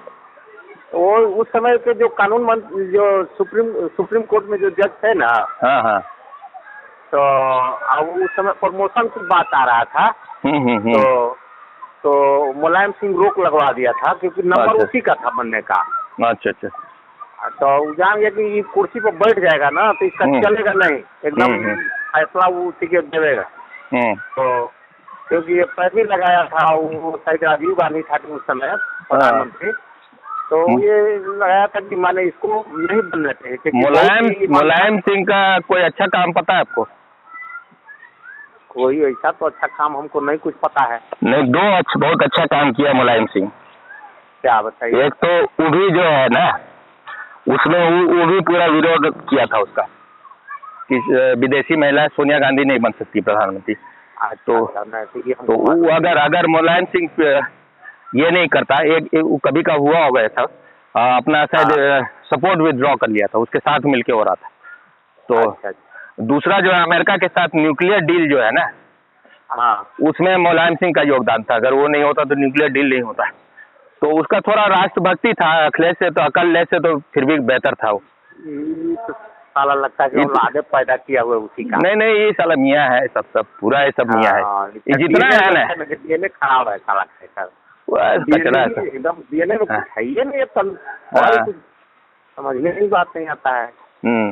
इसका है चाहे ये तेजस्वी सबका, वहाँ जो है हर बार मतलब कोई यादव को मारा जा रहा है, पीटा जा रहा है, हत्या हो रहा है, यादवों महिलाओं के साथ रेप हो रहा है, कुछ नहीं बोलता है, सब चुप है एकदम बिल्कुल। इससे सिद्ध हो जाता है कि इनको मतलब सिर्फ मियाँ से और किसी से कोई मतलब नहीं। आप जो है ना, हम सुनिए ना, अब हम थोड़ा झील के तरफ भी एक बार राउंड मार के निकल जाएंगे, अगर लाइन बीच में कटने लगता है ना तो फिर हम लोग काट देंगे फोन, ठीक ना? अब उधर के एक राउंड मार लेते हैं झील में, वो थोड़ा सबसे अच्छा एरिया वही है, तो अभी तक तो इधर उधर बवा लिए। अब अगर लाइन कटने लगा रह गया तो ठीक है, कोई दिक्कतें नहीं है, फिर सीधे निकल ही जाएगी। आप बोलते रहिए तब तक, हम जरा तो क्या बोले, हमको तो यही लग रहा है कि जो हो रहा है हाँ इसके लिए हम ज्यादा से ज्यादा जो अच्छा हो रहा है उसके साथ ये दिमाग सहमत होता है। अभी अभी अभी अभी इंटरव्यू देख रहे थे विष्णु जैन का, एक तो लास्ट में होता है ना रैपिड फायर, तो उसमें कई चीज पूछ रहा था उससे। देखिए एकदम क्लियर आदमी है, एकदम क्लियर। उससे पूछा नेता में मोदी या योगी, तुरंत बिना हेजिटेशन के बोला मोदी। अच्छा, फिर पूछा कि भाई आपको आपका जो है जो वकील होना वो ज्यादा प्रिय है या हिंदू, तो बोला हिंदू। अब इतना क्लियर बहुत कम आदमी होता है, एकदम क्लियर बिना किसी हेजिटेशन के जो पूछ रहा है उसका। और कुछ दो चार कल यही लालू यादव तो बड़का नेता से पूछ रहा था। आपको ये मालूम है कि कौन का ये धर्म का है, कौन ये है? अमित शाह। अमित शाह, अमित शाह, लालू यादव का अमित शाह, अमित शाह। हेलो, साउंड खत्म हो गया फिर आवाज। हेलो, नहीं आ रहा है? नहीं, कभी आ रहा है कभी नहीं आ रहा है। हेलो, हम फिर नहीं आ रहा है। मेरा आवाज मिल रहा है? हाँ, आपका आवाज तुरंत पूरा मिल रहा है, एक को बार नहीं कटा अभी तक। हेलो, हाँ, आपको नहीं आ रहा है अभी तक? तो हेलो, हाँ हमको आ रहा है, आपको नहीं आ रहा है ना? हाँ हेलो, हेलो, हेलो, नहीं आ रहा? हेलो, हाँ हाँ कट रहा है तो बंद। हाँ, हम पूछ रहे थे आपको अमित शाह के बारे में पूछ रहे थे। अमित शाह थोड़ा एक आध सब सुनाई पड़ता है फिर कट जाता है। हेलो, ठीक, अब काट ही दिया जाए तब। हेलो, हाँ काट ही दिया जाए, हेलो, काट दीजिए तब। हाँ ठीक है, ठीक ठीक ठीक ठीक, ओके ओके ओके। तो वही अभी जो है ना, हाँ, हम कहीं सुन रहे थे यूट्यूब पे, तो कोई आदमी इस पर चर्चा कर रहा था कि राम प्रसाद बिस्मिल जो है हाँ, वो जिस अगले दिन उनको फांसी का सजा होने वाला था, और रात भर में वो करीब करीब 100-150 पेज का किताब पूरे रात जग के वो किताब लिखे हो। तो उसी समय हमको लगा कि इस किताब को जरूर पढ़ना चाहिए, क्योंकि कोई आदमी अब उसको मालूम है कि निश्चित है कल हमको फांसी लगना ही है इसमें। अब वो तो डिसाइड हो गया ना कि अब इसी अगले दिन आपको देना है, वो तो तय हो गया, उसका तो टलने का बात नहीं है।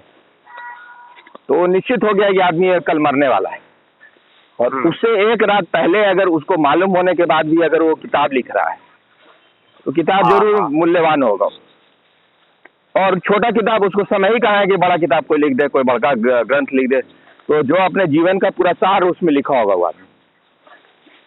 तो हमको मन हुआ कि इस किताब को पढ़ना चाहिए। तो अच्छा, क्योंकि आजकल मेरा जो है, मैं जैसे आपका मोबाइल है ना, हाँ हाँ, वैसे ही एक किंडल एक होता है।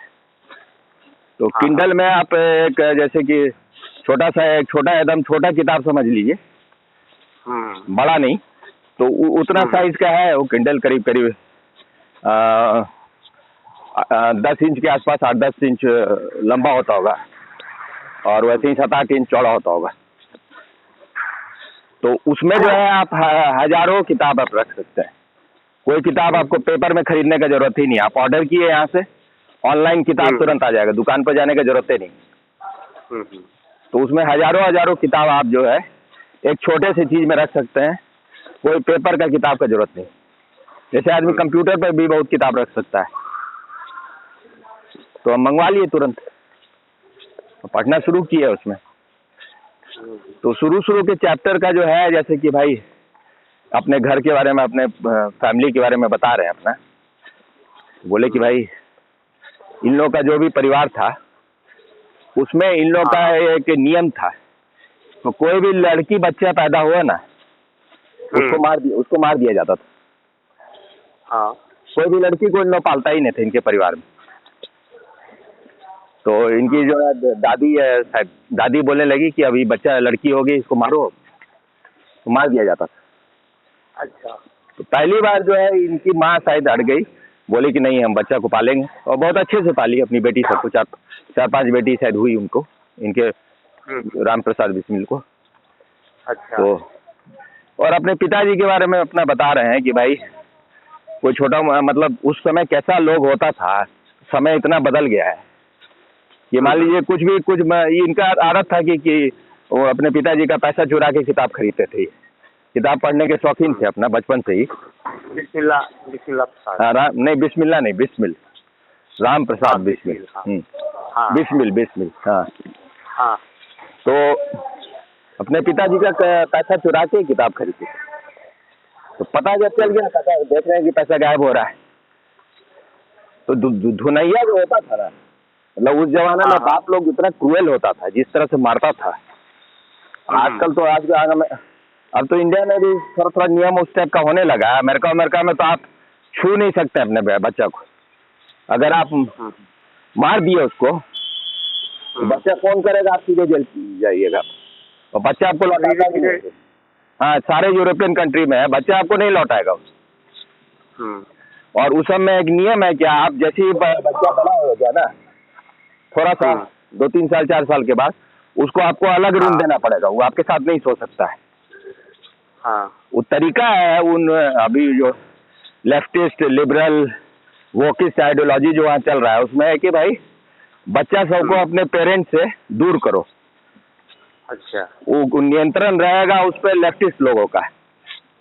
समझ लीजिए जो कम्युनिस्ट का नया वर्जन है वोकिज्म ही सब। कम्युनिस्ट जैसे रसा में जो रूल कर रहा था, अब तो उनका सरकार कहीं नहीं चल रहा है, लेकिन वो पूरे समाज में घुस गया है। जैसे आपके स्कूल, कॉलेज, यूनिवर्सिटी, हर जगह जो है उनका दखल हो गया है।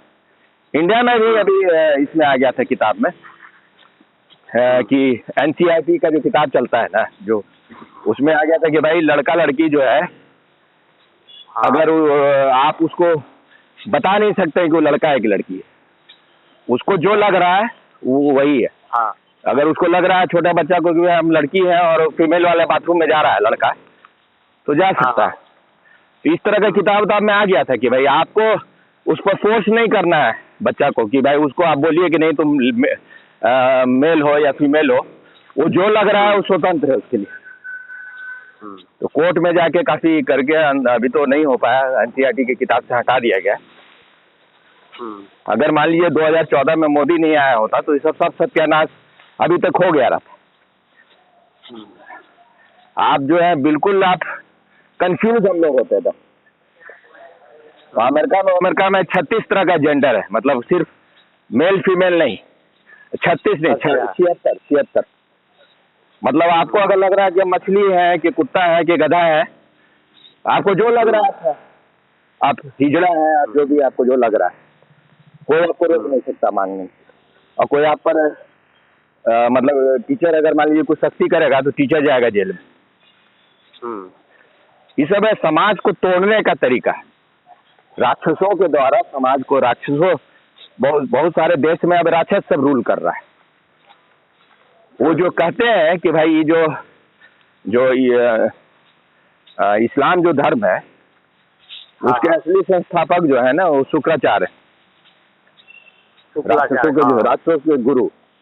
तो पहले जो था उसमें अभी भी जो है शिवलिंग है, मक्का नहीं है, मटकेश्वर नाथ उसका पहले नाम था। अभी के दौर में इसका विकास माने इससे है ना, सुर्पनेखा से ना। किसका? शुक्लाचार्य संख्या बढ़ाए अभी राष्ट्रों का इस्लाम का, सुर्पनेखा से। हाँ, सुर्पनेखा से बोलिए। अब भले शुक्राचार्य उसके हैं या नहीं, लेकिन राक्षसी जो भी संस्कृति है ना उसको मानना पड़ेगा, शुक्राचार्य से ही निकला है। तो ये भी जैसे रिसर्च में पता चलता है कि ये जितने भी इस्लाम जो प्रथा जो चला रहे हैं, तो नाक कान कटा था, लक्ष्मण ने नाक कान काटे तो मुंह ढक के रखना।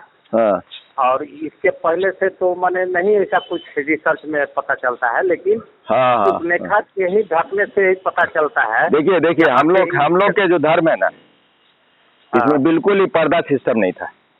आप देखिएगा कि पुराने जमाने में, आप सीरियल भी देखिए, उसमें महिलाओं का जो है उतना ढका वक्ष भी नहीं होता था। उसका जो वक्ष स्थल होता है वो भी थोड़ा खुला ही रहता था। अब आपके अंदर जो है काम का एक जो दमन होता है, काम भावना का जो है विकृत रूप नहीं हो तो कोई ऐसा नहीं, वक्ष उसका सुंदर है तो क्या है, देखने में दिख जाए। और उसमें कोई ऐसा भी नहीं है कि महिलाओं को बहुत दिखाने में रस। हम लोग का देश ज्यादातर तो गर्म देश है ना, यहाँ इतना ढक देगा तो कोई तो महिलाओं के लिए तकलीफदायक है। कौन सा उनके लिए सुखपूर्ण। आप अगर उसको पहना लीजिए बुर्का तो उसको कोई अच्छा लग जाएगा क्या है। और तो मेरा चचेरा भाई है, वो उसका नाम है वो दिया हुआ है, हमको अब याद आते रहता है। मेरा चचेरा भाई अजय को जानते होंगे आप? हाँ, अजय को तो जान रहे हैं। अजय प्रोफेसर है, अपना कोचिंग इंस्टीट्यूट वगैरह चलाता है। कहाँ पर? अब तो दिल्ली चला गया, पहले तो यहीं पर था, अभियानंद के साथ भी था कुछ समय तक। हाँ, अच्छा अच्छा। तो वो जो है अपना वो बोलता था बहुत, जब हम लोग छोटे ही थे, मैट्रिक उट्रिक में सब पढ़ रहा होगा, तो बुरका को बोलता था, वो जो बूर होता है ना, बुरका है, बूर का है। असली में वही है वो। हाँ, जो निकाह शब्द होता है ना। हाँ, जैसे ये नहीं निकाह जो शब्द है, निकाह। हाँ, निकाह शब्द का अर्थ क्या? निकाह का अर्थ होता है कि मेरे मतलब उसका अर्थ होता है संभोग। तो वो तो देखिए, वो पता नहीं आपने कहा से ये आज आपसे इसको बोलता था, तारीख फतेह। हाँ हाँ, कि बोलते थे, मतलब जो बोलिए बोलते थे जो भी। तारीख फतेह जो है इसको बोलते थे कि ये जो निकाह जब बोलते हो, इसका मतलब है कि भाई तुम अपना लिख के सबके कार्ड, इनविटेशन कार्ड दे भेजते हो। इसका मतलब हुआ कि तुम बोल रहे हो कि मेरी बेटी आज सेक्स करने वाली है, आओ जाके देखो। हाँ, क्योंकि अरब में उसके लिए कोई दूसरा शब्द है, अरब में। और ये औरत शब्द होता है ना, औरत शब्द औरत है, उसका भी मतलब होता है, उसका मतलब होता है वेजाइना। वही क्या हिंदी में क्या बोलते हैं उसको, जो महिलाओं का होता है जहाँ से सेक्स करते हैं, क्या बोलते हैं उसको, अभी नाम ही याद नहीं आ रहा है।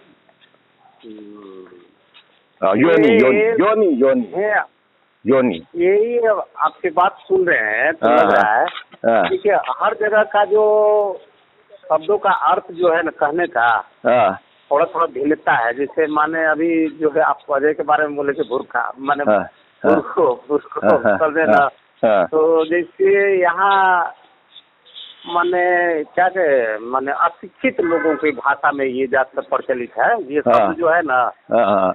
तो हाँ, तो ये अशिक्षित लोग इस शब्द का प्रयोग करता है। हाँ, और वैसे ही निकाह का मतलब जैसे हिंदू में विवाह कहा, तो अभी शिक्षा में निकाह को विवाह एक तरह से हिंदी में कहिए तो। लेकिन अब तारीख और अच्छा शब्द उसके लिए प्रणय बंधन बोलते हैं, प्रणय या कुछ क्या। हाँ, प्रणय बंधन तो बहुत माने संस्कृत शब्द। तो ये संस्कृत में आ जाता है एकदम। पहले की जो भाषा चलता था हिंदी, आज जो है हाँ, तो वो जैसे प्रणय एकदम काव्यात्मक जैसा है। और विवाह तो मतलब ये क्या कहा जाए, माने खड़ी हिंदी एकदम, कोई काव्य नहीं है। हाँ, लेकिन पता नहीं विवाह भी हो सकता है संस्कृति से आया होगा, देखना पड़ेगा। हाँ, प्रणय संस्कृत से ही। नहीं, विवाह का बात कर रहे हूँ, वो भी शायद संस्कृत से ही आया होगा। विवाह तो संस्कृत हमको नहीं लगता है, नहीं होगा संस्कृत, क्योंकि देखिए हिंदी में सारा करीब शब्द संस्कृति से आया हुआ है। हाँ, देखिए वो बात तो सही बात है कि संस्कृत से ही ट्रांसलेट हिंदी में हुआ पहले, क्योंकि ज्यादातर तो बिहार में पहले पाली भाषा माने संस्कृत। आप उसको दूसरे डायरेक्शन में, हम तो राम प्रसाद बिस्मिल पर बात कर रहे हैं, वो उधर ही रखते हैं। तो उसमें जो है राम प्रसाद बिस्मिल अपना और बता रहे हैं कि क्या होता था उस समय कि जैसे कि जो मतलब वो जो जिनको शूद्र बोलते हैं, जो महिलाओं का छोटे जाति जिनको बोलते थे, तो उनकी महिलाओं को इधर से किधर उनकी महिलाओं को अधिकार नहीं था कि आप जो है कुछ भी ऐसा पहन सके जिससे लगे कि आप भी जो है सम्मानित हैं। तो एक घटना बता रहे थे, कितना पहले का लोग दुष्ट होता था, कितना मतलब क्रूर होता था। एक घटना बताई कि एक जो लड़की है उसका विवाह हुआ था। तो किसी जमींदार जो वहाँ का उस जगह का मुखिया उखिया टाइप कुछ होगा, मतलब थोड़ा दबंग होगा। तो आपको जो है कोई भी शादी होगा तो उनके आपको जाना पड़ेगा, हाजिरी देना पड़ेगा। अच्छा। पहले वो आपको देखेगा वो, और देखने के अलावा जमींदार सब तो और भी बहुत कुछ करता था। तो मतलब एकदम गंदगी का जो है, शायद हमको लग रहा है मुसलमानों के साथ रहते रहते और भी इनमें विकृति ज्यादा है। तो वो लड़की को देखा कि और तो कुछ नहीं था, नूपुर एक पैर में पहनी हुई थी। अच्छा। हाँ। तो वो देखा, उसको एकदम गुस्सा। हाँ, तो उसको गुस्सा आ गया। नूपुर यानी पायल। हाँ, तो गुस्सा आ गया। तो वो अपना जूता चप्पल जो भी पहने हुआ था वो, उससे उसका पैर पूरा एकदम दाब दिया, जब तक कि पूरा उसका उंगली कट नहीं जाए। उसके बाद बोला कि भाई तुम अगर ये पहनोगी तो हमारे घर की महिलाएं क्या पहनेंगी। अच्छा। बोलेगा मतलब कितना गधा किस्म के लोग हैं। तो तुम यही इस तरह के गधे होने के वजह से ना, जो आज बोलना पड़ रहा है योगी को, बटोगे तो कटोगे। इस तरह के घटिया लोगों के वजह से कि भाई आप आदमी को इतना भी सम्मान नहीं देते हैं कि उसका भी जीने का अधिकार है।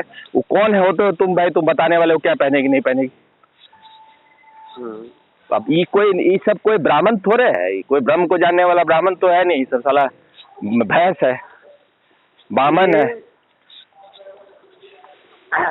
अगर जो इस पर थोड़ी गौर करिएगा कि अगर जो किसी भी पुरुष को अगर इस तरह के दिमाग में उपज है, अगर इस तरह की विचारधारा इसी सब को ना भी बोलता पुरुष सत्तात्मक जो था हम लोग का, जो पहले जो था पैट्रियार्की अंग्रेजी में बोलते हैं कि भाई पुरुष जो है वो महिलाओं को दबा के रखने वाला है।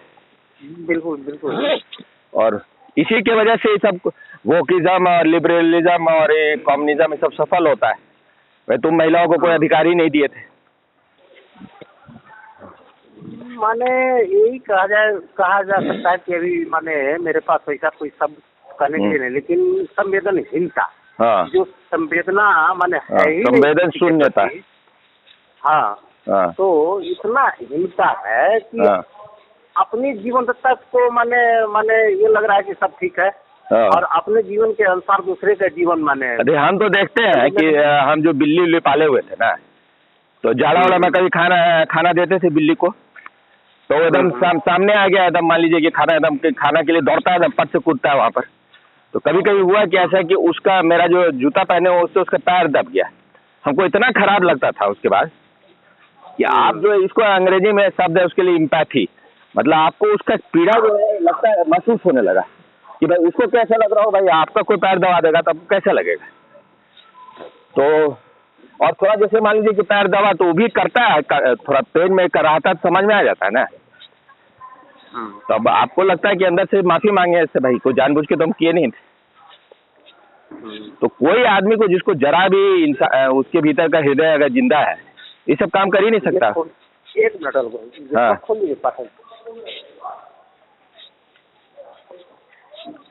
हाँ हेलो भाई बोलिए। हाँ, हम बोले जरा भी जिसका हृदय जिंदा होगा वो ये सब कर ही नहीं सकता। ये रिकॉर्डिंग कर रहे हैं क्या? हाँ कर ही रहे हैं। आप थोड़ा भाषा वो सही बोलिए। हाँ ये अच्छा, ये जैसे आप लोग बोल रहे थे, जैसे एक बात समझ में आया कि राम प्रसाद जो बिस्मिल के बारे में कर रहे हैं, तो बात जब ये किताब लिख दिए एक दिन में, एक रात में, तो अच्छा सोचिए वो आदमी, उन लोग कैसे होंगे, कितना इन लोग में संवेदनशील होंगे कि अब जब वो आदमी मर रहा है उसको भी अभी लग रहा है कि हमारे धर्मों में सब कहाँ से कुरीति आ गया। उसके बारे में बता रहा है कि भाई इस सबसे मुक्त हो, नहीं तो तुम कभी भी स्वतंत्र नहीं हो पाओगे। वो इसके बारे में चिंता नहीं कर रहा है कि भाई हमको कल फांसी चढ़ने वाले हैं। और इससे देखिए भगत सिंह वगैरह जो है, भगत सिंह वगैरह को ऑफर किया गया था कि आपको ढक के, मतलब जो है ढक दिया जाएगा सब, मतलब पूरा ढक के, जो ऊपर का जो होता है नकाब लगा देता है कि दिखाई नहीं दे, डर के लोग डर जाता है, इसलिए देखेगा तो और डर जाएगा कि फांसी चढ़ाया जा रहा है। तो भगत सिंह वगैरह रिफ्यूज कर दिया। भगत सिंह बोला कि कोई सब लगाने का जरूरत नहीं, और गाता हुआ मस्त होके गाता हुआ सरफरोशी की तमन्ना अब हमारे दिल में है, देखना है जोड़ कितना बाजू है कातिल। हम इन लोगों को मानते हैं कि ये सब असली आदमी था। ऐसा लोग 23 साल का आदमी भगत सिंह, 23 साल का 23 साल का आदमी को तो यहाँ हगने नहीं आता है। एक बात आपसे तो याद आ रहा है कि आप अच्छा, और एक बात है, उसके बाद आप बोलिएगा। एक और बात बोल रहे हैं। हाँ, ये भगत सिंह लेनिन का बायोग्राफी उस समय पढ़ रहा था। हाँ हाँ। तो उससे पूछा गया कोई अंतिम इच्छा बताओ, क्या मत पूछा जाता है ना कि आप क्या चाहते हैं। तो एक तो शायद बोला होगा अपने माँ से मिलना चाहते हैं, परिवार से मिलना चाहते हैं। तो परिवार वाले लोग आए, उनकी माँ या कोई भी रोने होने लगे तो बोले नहीं, ये तो बहुत मेरा अपमान होगा, बिल्कुल रोना वगैरह नहीं। और उसको कहा, भगत सिंह को ऑफर भी किया गया था कि माफी मांग लेगा, कुछ कर लेगा तो भाई हाँ सजा ये कर देंगे। रेडी नहीं हुआ इस सारे चीज के लिए। फिर दूसरा जो है, उसको बोला कि भाई हम किताब पढ़ रहे हैं, लेनिन का बायोग्राफी पढ़ रहे हैं, और हमको इतना मौका दिया जाए, किताब हम कंप्लीट करेंगे, उसके बाद फांसी दिया जाए। सोचिए कि उस समय जब आपको मरना है, बस उसको लगा वही किताब कंप्लीट कर ले, कोई चीज अपूर्ण नहीं रह जाए। अब किताब में इतना मस्त था, मगन था उस किताब में, सोचा कि पढ़ के कहीं न कहीं सोच रहा होगा जब नया जन्म होगा फिर से देश का सेवा करेंगे, तो पढ़े रहेंगे वो। तो मेरे भीतर का जो विचार का बीज है वो फिर किसी कहीं पर अंकुरित होगा और फिर से क्रांति लाएंगे। और जितने जितने भी लोग थे ना क्रांतिकारी लोग, इनको सबसे ज्यादा जो मदद किया वो गीता है। गीता में जब उनको समझ में आया कि भाई कोई न से इसको कोई शस्त्र न काट सकता है, ना आप इसको जला सकते हैं, ना मार सकते हैं, ना सुखा सकते हैं आत्मा को, उनके भीतर भय नहीं था। क्योंकि असली तो टेस्ट आपका एक्सपेरिमेंट तो असली तो उसका टेस्ट तभी होगा ना जब आप मौत का सामना कीजिए और आपके भीतर भय नहीं। इसीलिए सब इन लोग चारों जिनको फांसी दिया जा रहा, सब नाच गाते हुए जा रहे थे अपना, कोई नकाब नहीं, कुछ ढका नहीं गया उनको, कोई भय नहीं, अभय जिसको बोलिए। तो इन लोग असली सन्यासी है ना भाई, खाली कपड़ा पहनने से तो कोई सन्यासी नहीं हो सकता है। 23 साल की उम्र में भगत सिंह जो है इतना इंटेलिजेंट हो गया था, वो जो है मतलब उसका समझ इतना ज्यादा था जो मतलब अकल्पनीय है एक तरह से। खाली वो फांसी पे चढ़ गया ऐसा ही नहीं है, बहुत ही बुद्धिमान समझदार आदमी था भगत सिंह। और कहीं न कहीं लग रहा होगा ना भाई, ओशो भी इस बात को बोले कि प्रेम से भी बड़ा मूल्य है स्वतंत्रता का, स्वतंत्रता से बड़ा कुछ भी मूल्य नहीं। क्योंकि इसमें समझने वाला बात है कि आप अगर स्वतंत्र नहीं है तो आप प्रेम कैसे कर पाइए। बंधा हुआ आदमी, बंधन में जो बंधा हो, गुलाम कहीं प्रेम कर सकता है? तो स्वतंत्रता को ओशो बोले कि किसी भी कीमत पर अगर आप उसको ये करते हैं, खोने के लिए तैयार है। तो भगत सिंह तो देखा ना, जलियांवाला बाग और ये सब जो है, सब उधम सिंह वगैरह सब ये देखा था इसको किस तरह से अंग्रेज लोग मारा था। आज ही सुन रहे थे कि वो जो पुरी में जो मंदिर है, हाँ, तो अंग्रेज लोग के नीतियों का विरोध कर रहा था ब्राह्मण लोग, जो कि मंदिरों के साथ इन लोगों का जो व्यवहार था, तो ब्राह्मण लोग विरोध कर रहा था। तो करीब 56 ब्राह्मण को लोग पेड़ पर लटका दिया और महीनों तक लाश उनका लटका रहा है। वो दिखाने का तरीका होता है कि भाई तुम अगर इस तरह का कुछ करोगे, विरोध करोगे, तो क्या हमारा जो तुम जवाब होगा, इसका रिस्पॉन्स क्या होगा। तो अब जो है कहते हैं कि हिंदुस्तान में कोई ऐसा पेड़ नहीं था जिसमें जो है किसी को लटकाया नहीं गया होगा। अंग्रेज लोग इतना क्रूअल था, इतना क्रूर था उसका। अब इसमें लोग कोई कहे कि भाई हिंदू लोग जो है कायर था, कायर नहीं था। हिंदू लोग उस तरह का हिंसक नहीं है, लेकिन जीवन देने के लिए तैयार था। आज ही उसी में सुन रहे थे कि गोवा में जो है अंग्रेज लोग को पता चला कि जो है ये जो साड़ी महिला लोग पहनती है, वो गोवा में भी पहनती थी, आज भी पहनती है। ये जो है क्या पहनती है? साड़ी। हाँ, साड़ी ना। हाँ। तो हाँ। उसको समझ में आया कि ये जो साड़ी जो है इनका इनके अध्यात्म को जीवित रखने में इसका बड़ा योगदान है। अच्छा। क्योंकि अब देखिए, आप अगर वस्त्र पहनते हैं जिसमें सब आपका दिखाई दे रहा है, तो कहीं ना कहीं तो बता रहा है ना भाई, आप जो है आपका पूरा जो है एनर्जी सेक्स सेंटर पर है। और आप अगर प्रेम का जीवन जिएगा तो आपका जो है वस्त्र या तो अपने प्रेमी के पास खुल सकता है या अपने पति के पास खुलेगा। सब जगह जो आप खोले हुए हैं, तो आप में और वैश्या में कितना फर्क है? कोई फर्क नहीं। हाँ, और देखिए, सलवार हो या साड़ी हो, जितना देखने में सुंदर वो लगता है, वो जो आजकल मॉडर्न ड्रेस जो भी पहनता है वो कभी उतना सुंदर लगता नहीं। मतलब स्त्री जो है, स्त्रैन ड्रेस वही है। और उनको जो मान लीजिए वो जो लगाया जा रहा है, उनको वो सिंदूर है, टीका है, टीका क्या आज्ञा चक्र को जगाने के लिए। इस पर तो ओशो भी बोले हैं कि भाई इनका जो आज्ञा चक्र जागृत रहे और इनका आज्ञा चक्र सिर्फ पति का आज्ञा को माने, इसीलिए उसका उपयोग किया गया था। इसमें सब चीज वैज्ञानिक है, कोई भी चीज हम लोग के यहाँ नहीं है कि मतलब ऐसे ही बनाया गया था।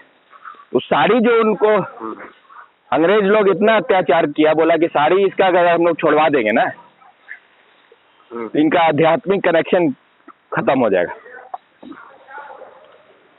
वहां पर पोर्चुगीज था, अंग्रेज नहीं, पोर्चुगीज, पुर्तगाली। इतना ज्यादा वहाँ क्रूड व्यवहार उनका है, समझिए। इस सब का क्रिश्चियनिटी जो धर्म है, इस्लाम से एक पैसा भी कम नहीं, बल्कि इस्लाम से भी ज्यादा उसका जो जिस तरह टॉर्चर जैसे किया है ना आपका है, दोनों का तो नहीं, जो देखिए, इस्लाम तो है कि ये थोड़ा स्थूल तरीका है, लेकिन क्रिश्चियनिटी का जो है ना, इस सब चर्च का जो फादर सब था ना, 1000 तरह का मशीन इन्वेंट करता था। ये कैसे आपके जो है आपके छाती को काट दिया जाए, आपका जो योनि है उसके भीतर कुछ भी घुसा दे, तरह तरह का चीज सब, कांटा उसमें लगा हुआ है, उसमें कुछ लगा हुआ है, आपको लटका दे, इस तरह से आपके बॉडी को बीच से चीर दे। ये सब पूरा चर्च में होता था। और उसका यंत्र सब जब आप देखिएगा, कैसा कैसा यंत्र सब उन लोग खोजे हुए था लोगों को सताने के लिए, कि तुम जो है मानो, क्रिश्चियनिटी को स्वीकार करो, जब तक तुम स्वीकार नहीं करोगे टॉर्चर जारी रहेगा। इनको कहिएगा भाई साधु है, सेंट है, कि ये सब शैतान है। तो अब अगर आप भूल जाइएगा इन सारे चीजों को, आप भूल जाइएगा, तो बार बार वही दौड़ता है। वही चीज बांग्लादेश में भी हो रहा है, क्योंकि हिंदू जो है वो एक हो नहीं पाता है, उसको समझ नहीं है कि स्वाभिमान से जीना है तो सतर्क होना पड़ेगा। हम लोग यहाँ कहावत है ना, सब लिखा रहता है ट्रक वगैरह पर, सतर्कता गई दुर्घटना हुई है। ठीक बात है। ये कभी कभी ये देखा जाता है कि भारत में जो है देश है, जैसे ज्यादातर गुलाम रहा ना, स्वामी जी कहते थे बराबर कि गुलाम देश रहा ना, तो ज्यादातर चेतना में जागृति नहीं आता है। चाहे ये सब गुलामी वाला जो है ना, ज्यादातर छाया रहता है आदमी के दिमाग पर। देखिए, स्वामी जी या कोई भी हो, ओशो, वो कह रहे तो हो सकता है उसके पीछे जो इंटेंशन होता है ना, वो है कि जो ज्यादातर लोगों के अंदर गुलामी भाव है, तो ऐसा नहीं खाली हिंदुओं में, सब में उजरता ही है। लेकिन तो पूरे वर्ल्ड में गुलामी वाला तो चला है। और देखिए, एक बात जो है, इतना इन लोग को इतिहास का उतना भी ज्ञान नहीं है। जैसे स्वामी जी बोल रहे हैं, जो ओशो बोल लिए उसी को सुन के बोलते हैं। तो दुनिया में कोई भी देश जहाँ इस्लाम गया है, ज्यादातर देश में 25, 50, 100 साल में के अंदर में पूरा देश को इस्लामिक कन्वर्ट कर दिया, बदल दिया। आज भी हिंदुस्तान में 70-80% तो हिंदू है ना भाई, अभी तक। और जबकि हिंदुस्तान में सबसे लंबे समय तक इनका आक्रमण होता रहा है। ये कहना कि हिंदुस्तान के लोग डरपोक थे, कायर थे, गुलाम बनने के लिए रेडी थे, हिंदुस्तान के लोग बहुत अच्छे से फाइट किया है, और फाइट आज भी जारी है। इसीलिए कोई योगी, कोई मोदी पैदा होता है, कोई वहाँ पर जो है साउथ इंडिया में जो है, क्या नाम उसका, राजा, क्या नाम कहते हैं उसको, राजा कौन सी, राजा की कौन जो था। हाँ। तो ऐसा नहीं है, लेकिन हाँ ठीक है, गुलाम इसलिए स्वीकार कर लिया कि भाई उसको लगा भाई कोई भी राजा हो, तुलसीदास के रामायण में है ना, कौन नृप हो हमें क्या हानि। तो वो बात तो जितना हिंदुओं में सही है उससे ज्यादा तो ओशो के सन्यासी में सही है वो बात। हम जब वो इनर सर्किल से विवाद चल रहा था स्वामी जी का, और इनको बैन कर दिया गया था, पुनः आश्रम में कोई हम तो जाते थे तो हम पूछते थे कुछ सन्यासी से, तो सब सन्यासी को देखिएगा वो कॉमन रिप्लाई होता था कि हम लोग को राजनीति में नहीं पढ़ना है, हम लोग यहाँ हैं ध्यान करने, हम लोग को कोई लेना देना नहीं है वो कौन इनर सर्किल क्या कर रहा है नहीं कर रहा है। तो वही बात ओशो अमेरिका में जब शीला ये सब की तो ओशो बोले एकदम क्लियर कट बोले कि शीला अगर वैसा कर रही थी जब हम मौन में थे, तुम लोग विरोध क्यों नहीं किए।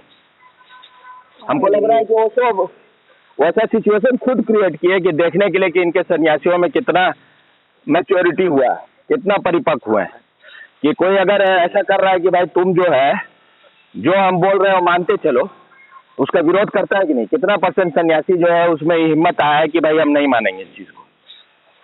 अगर ओशो को समझा होता, तो अगर सच में ध्यान हुआ होता तो नहीं मानता उन चीजों को। तो उसमें ओशो बोले इस बात को कि इस चीज से एक सीख लो। हम बिल्कुल ओशो ही के शब्दों में बोल रहे हैं, वो अंग्रेजी में बोले हम हिंदी में बोल रहे हैं कि इस चीज से एक सीख लो कि अगर कभी भविष्य में आगे कहीं ऐसा होता है तो कभी उसको सहना नहीं, विरोध करना उसका। कहाँ सीख लिया अभी तक, आज भी तो पूरा पूना आश्रम जो है वैसे ही बर्बाद हो गया, क्या सीख लिया।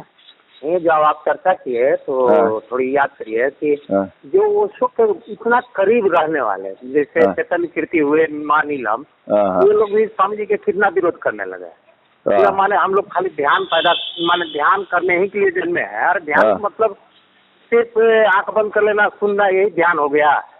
ध्यान अगर हुआ तो उसका कुछ परिणाम होना चाहिए ना, उसका कुछ परिणाम गलत। जैसे ओशो अगर तुम्हारे अंदर हुआ या नहीं हुआ तो उसका जो प्रमाण ये है कि करुणा होना चाहिए तुम्हारे अंदर। करुणा नहीं हुआ, ध्यान अगर आदमी के पास है अगर हुआ होगा तो उसको गुलाम नहीं बना सकता कोई। सही बात है। अगर जो मान लेते कोई भी चीज है, ध्यान कोई विषय से तो बांधा नहीं जा सकता है, वो तो जीवन है। आपके सामने अगर जो कोई अत्याचार किसी को कर रहा है, आप में अगर जो दम है तो आप उसका विरोध क्यों न करिए कि भाई ये गलत है।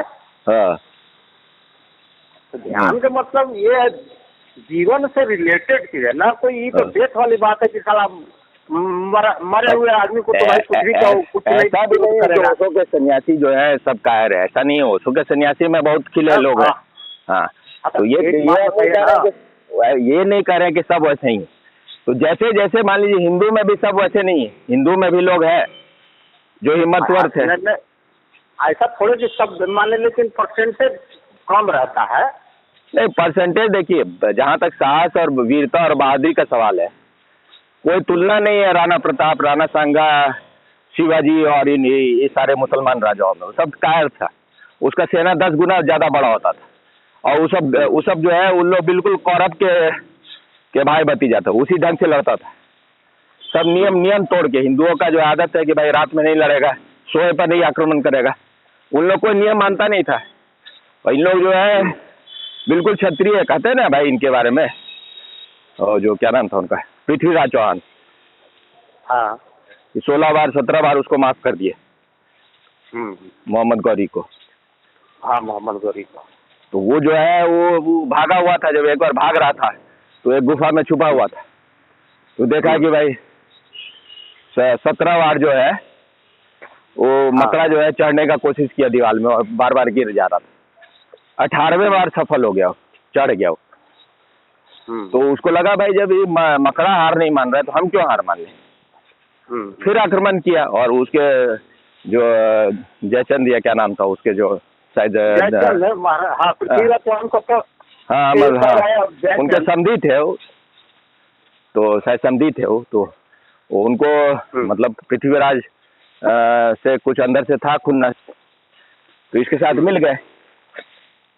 और इसी वजह से इनका हार हुआ। उसमें जो है जिसको चिश्ती जो कहते हैं, मोइनुद्दीन चिश्ती या जो भी है, जिसका दरगाह है वहाँ पर, वो भी गया था वहाँ पर यही करने के लिए, जासूसी करने के लिए। और वही जो है पृथ्वीराज की बेटी और उनकी पत्नी वगैरह को ऑफर किया था, शायद पत्नी को, संयुक्ता जो नाम था शायद, कि उसको मोहम्मद गौरी को। तो हम तो मान रहे हैं इसको सूफी संत है, सूफी संत थोड़े था, सूफी से के नाम पर शैतान था। इसे तो संत का मुखौटा ओढ़ के सब उल्टा पुल्टा काम करता था। अब जैसे मान लीजिए कि ओशो के बारे में, ओशो के सन्यासी लोग बड़े भ्रमित हैं कि ओशो इतना अच्छा बोल दिए मोहम्मद के बारे में, जीसस के बारे में। वो तो भाई उनको वहाँ से अपने सन्यासी बनाना था, अच्छे लोगों को अपने पास लाना था। लेकिन अंत में क्या बोले वो ना बात है, अंत में अंग्रेजी में बोले हैं, तो अंग्रेजी में ज़्यादातर पढ़ता लोग नहीं है। मोहम्मद के बारे में क्या बोले कि मोहम्मद के बारे में बोले कि भाई वो जो है उनको मिर्गी के उनको रोग था उनको। हाँ, मिर्गी। हाँ, और उसमें जो है जो उस मिर्गी का जब दौड़ा पड़ता था, हाँ, उसमें जो बोले वही सब कुरान बन गया। उसके बारे में बुक्स में बोले हो सो कि उससे कुरान से ज़्यादा अतार्किक कोई दुनिया में कोई किताब नहीं, कोई तर्की नहीं है। और जीसस के बारे में क्या बोले कि वो मेगैलियोमैनियाक, उनको लगता था हम सबसे मेगैलियोमैनियाक, मतलब हम जो है सुपीरियर होने का जिसमें होता है ना कि हम सबसे श्रेष्ठ है। हाँ, हाँ, जीसस बोलते थे कि I am the only begotten son of God, परमात्मा के एकमात्र पुत्र हम ही हैं। तो अंदर तो एक बीमारी होता है मेगैलियोमैनिया, मतलब जिसमें लगता है कि बस हम ही हैं, हमसे श्रेष्ठ कोई नहीं, एकमात्र हम ही। जैसे दुर्योधन बोलता था ना, मैं ही राज था। तो उस बीमारी से जो है पीड़ित थे जीसस की, हम मतलब सबसे श्रेष्ठ। अब जीसस को ऐसा थे कि इन लोग कहानी गढ़ा है जीसस के नाम पर धंधा चलाने के लिए। ज़्यादा चांस तो यही है कि जीसस कोई था ही नहीं, एक धंधा चलाने की कहानी गढ़ा गया। तो जीसस के बारे में ओशो बोलते हैं कि वो क्रैकपॉट थे, मतलब पागल आदमी थे। क्रैकपॉट मतलब पागल जैसे होता है ना, दिमाग जिसका खराब है, सटकैले सठिया गया है, क्या बोलते हैं उसको, माथा मराठी में बोलते हैं ना, माथा सटकल है कि क्या बोलते हैं वो, मराठी सिनेमा ना मैंने देखिएगा बोलता है, भेजा सटकल क्या बोलता है भूल रहा है। तो वही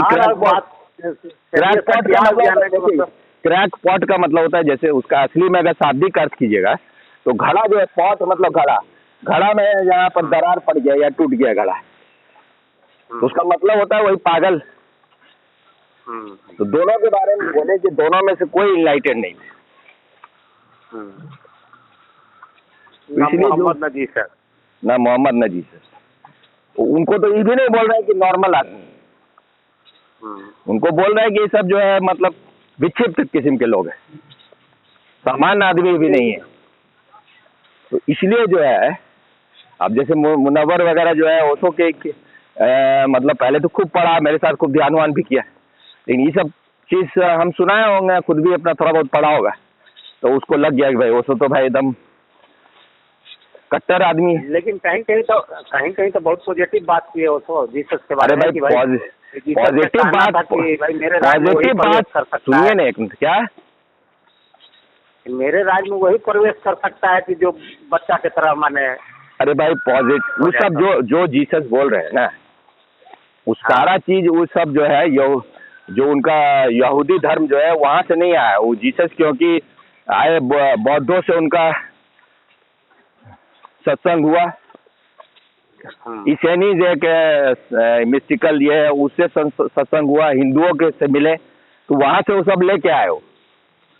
हाँ, और वो सब बात ओशो पहले बोले। जब उनके बाद के अंग्रेजी के लेक्चर में देखिएगा, कभी जीसस के बारे में कुछ भी ऐसा नहीं बोले।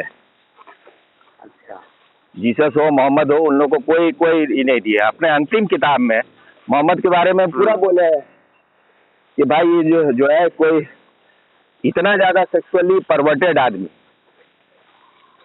विकृत आदमी, जो है कि महिला जो है उसके साथ अगर ऊँट पर कर रही है सवारी, तो उसको बोल रहा है भाई कि अगर पुरुष को इच्छा हो जाए, पति को इच्छा हो जाए, तो उसका एकमात्र कर्तव्य यही है कि पति की इच्छा को पूर्ण करे, वहीं पर सेक्स कर रहा है कर ले।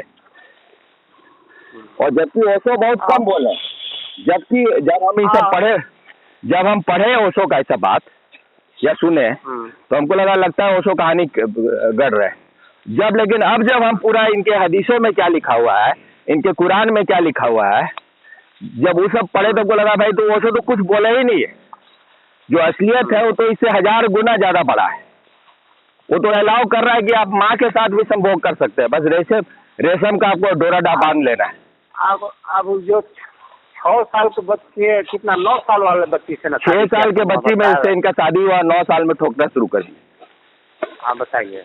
हाँ, अब ये इतना माने उसको मुसलमान लोग कैसे जस्टिफाई करता है? वो बोलता है कि भाई उस समय अरब में जो है महिलाएं जो है बड़ा जल्दी एकदम उनका सब यौवन हो जाता। उस समय क्या हो गया था ऐसा? उस समय तो भोजन भी आज से खराब था। अगर मान लीजिए कि ठीक है आपका स्तन हो गया, आपका क्या बोलते हैं उसका मासिक धर्म होने लगा, तो इसका मतलब थोड़े हो गया कि आप मानसिक रूप से मैच्योर्ड हो गए वो सब करने के लिए। और मोहम्मद का क्या होता था ना, मोहम्मद गए बाहर गए, कोई महिला दिख गई सुंदर, इनका काम वासना जग गया, ये आए दौड़े दौड़े अपना घर घुसे और अपनी जो बीवी, इनकी कई बीवियां थी, किसी को ठोक दी अपना, और वो अपना बता के गए कि भाई जब तुमको लगे कोई महिला बहुत आकर्षित करे तो घर में आओ और लगाओ अपनी बीवी को। फिर और भी गुलाम बनाना, महिलाओं का खरीद बिक्री, सब तो इस्लाम में एकदम धड़ल्ले से फैला हुआ है। बाजार में बिकना उसको सब्जी मंडी की तरह लगता था। हाँ, हिंदू महिलाओं को जिस तरह से 4 रुपये में बेचता था सब। और हिंदू रहने के लिए जो है एक समय को इन लोग नियम बनाया हुआ था कि 2 रुपया, अगर तुमको हिंदू रहना है तो 2 रुपया मासिक आपको सरकार को टैक्स देना होगा महिलाओं के लिए। और उस समय का 2 रुपया आज के 10,000 10,000 के आसपास होगा, 10-20 हज़ार। उस समय 20 हज़ार भी ज़्यादा भी हो सकता है। और पुरुषों को देना पड़ेगा 4 रुपया अगर तुमको हिंदू बने रहना है। यही सब जजिए, इसी सब को बोलता है कि आपको अगर हिंदू रहना है तो आपको टैक्स देना होगा, सरकार को कर देना होगा। तो गंदगी तो इनके अंदर इतना भरा हुआ है। आज अगर जो उसके हाथ में पावर आ जाए तो आज भी वो यही करेगा। आज कर ही रहा है ना, हर जगह कर रहा है। अभी जैसे जो है सीरिया में हो रहा है, सीरिया में जो है घुस गया तुर्की, और ये सब जो है वहाँ का जो राष्ट्रपति जो था, जो 50 साल से बाप बेटा चला रहा था उसको, असद, और उससे पहले उसका बाप भाग गया, उससे रसा में चला गया है। कुछ लोग बोलते हैं मर गया, कुछ लोग बोलते हैं रसा में भी उतना। तो दोनों बात है, लेकिन हमको लग रहा है कि शायद रसा चला गया होगा, कि रसा उसका सपोर्टर है, तो सपोर्टर था, उसका व्यवस्था किया होगा पुतिन की इसको। हाँ, तो वो जो है वहाँ पर जो है कुर्द महिलाएं है, जो है कुर्द जो है, कहते हैं कि कुर्द महिलाएं भी पहले जो हिंदू ही थी उन लोग। अच्छा एक बात बताइए लोग भाई। हाँ, कि माने ऐसे क्रूर लोगों को माने रसा इतना हेल्प करने के लिए क्यों ज्यादातर उत्सुक हो जाता है? नहीं देखिए, रसा जो हेल्प इसलिए कर रहा है ना, रसा, और ये सिर्फ सत्ता का बात है। रसा जो सत्ता का बात है ना, अगर मान लीजिए रसा इनके साथ नहीं होगा ना, देखिए मेन बात ये है कि पुतिन को इन लोग लगा हुआ है कि पुतिन को खत्म कर देने। उसको अपना देश बचाना है कि नहीं बचाना है भाई, उसको वो पहले अपने देश के लिए, तो उनके सपोर्ट में इसलिए नहीं है कि कोई उसके विचारधारा को मानता है। वो बिल्कुल इस्लाम को पूर्ण रूप से समझता है, वो इस्लाम को बिल्कुल पनपने नहीं देगा अपने यहाँ पर। लेकिन वो सपोर्ट बस ये कि अगर आप देखिए, रसा जो है ना, वो रसा ये कर रहा है कि भाई तुम कहते हैं ना लोहा लोहे को काटता है, तुम अगर पैदा करोगे जिहादियों को मेरे खिलाफ, तो हमको भी तो करना पड़ेगा किसी को काटने के लिए। बिल्कुल ठीक कर रहा है। हाँ देखिए, जब उसका आपसे पूछे थे वही गुणवत्ता देखिए चाइना वाला को कैसे साले को हजामत बनाता है बढ़िया से। चाइना तो जो इनका कर रहा है, और जो इजराइल अभी किया है, जो इसको स्वामी जी बोलते हैं माँ चोट देना एकदम जो इजराइल जो इनका किया है ना, सही इलाज अगर कोई किया तो इजराइल किया है। इजराइल तो माने एकदम माने जैसे ये सब स्कूल है ना, ऐसे समझने वाला नहीं है, इसको बिना ठोकाई और देखिए कि इजराइल कितना उन लोग हिम्मतवर और साहसी है कि 50-52 मुस्लिम देशों से घिरा हुआ है, एक छोटा सा देश है चारों तरफ से घिरा हुआ है, जिसका कोई जनसंख्या नहीं है, जो हरियाणा से भी, दिल्ली से भी कम पॉपुलेशन है, दिल्ली से भी बहुत कम पॉपुलेशन है, और हरियाणा से भी छोटा एरिया है उसका।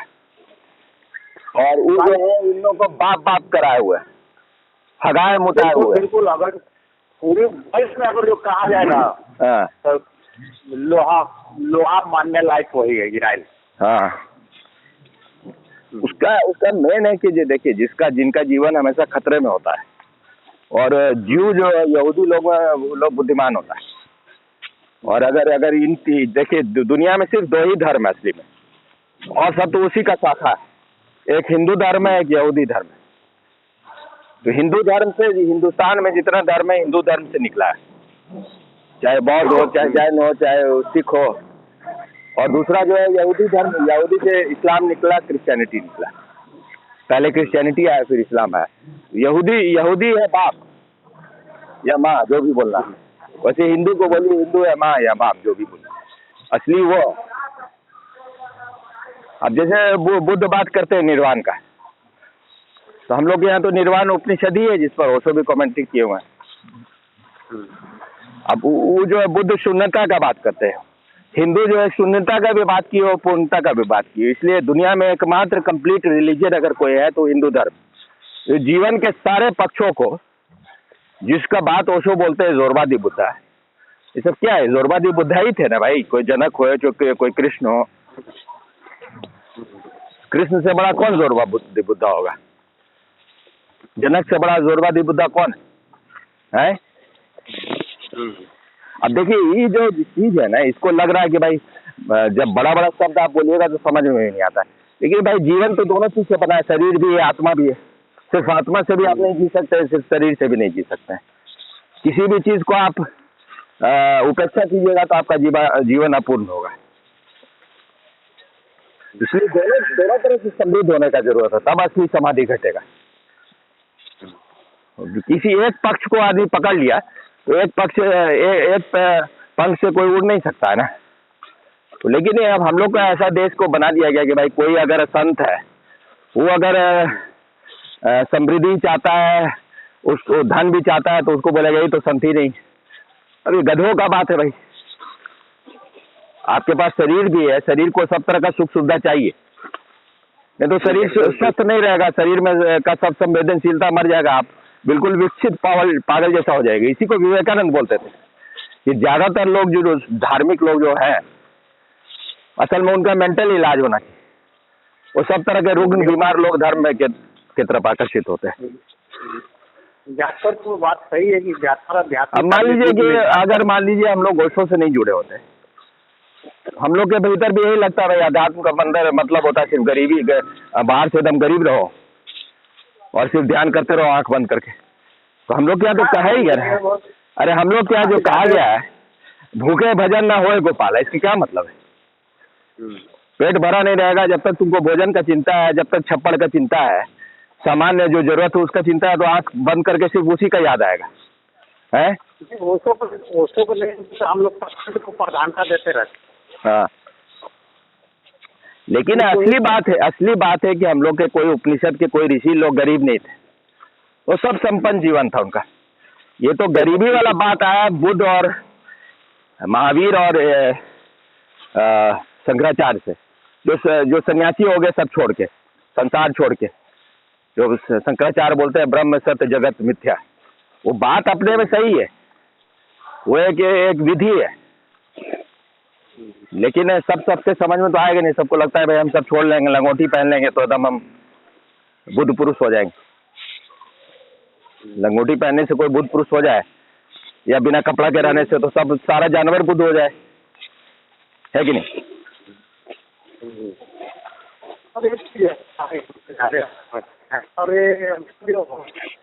क्या बोले?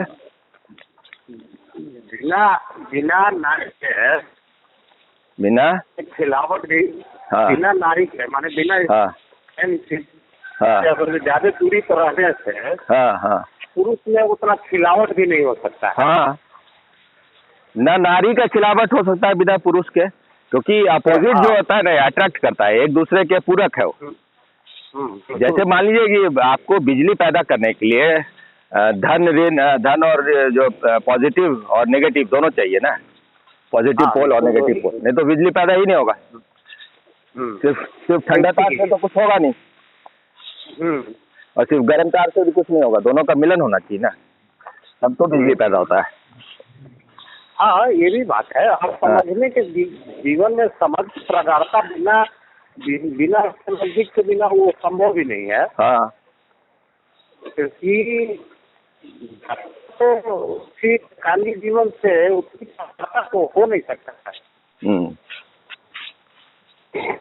असल में जो बुद्ध का धर्म पैदा हुआ, बुद्ध तो पूरा भोग विलास सब कर लिए थे, और वो बिल्कुल उनको वैसे स्थिति में, जिसको हमको प्रकाश कोठारी बोला था कि महावीर पर प्रवचन करते हुए, प्रकाश कोठारी एक जमाने में इंडिया का सबसे बड़ा सेक्सोलॉजिस्ट था, पहला सेक्सोलॉजिस्ट डॉक्टर, तो पटना में आया हुआ था। तो हम उससे है, क्या नाम बताया?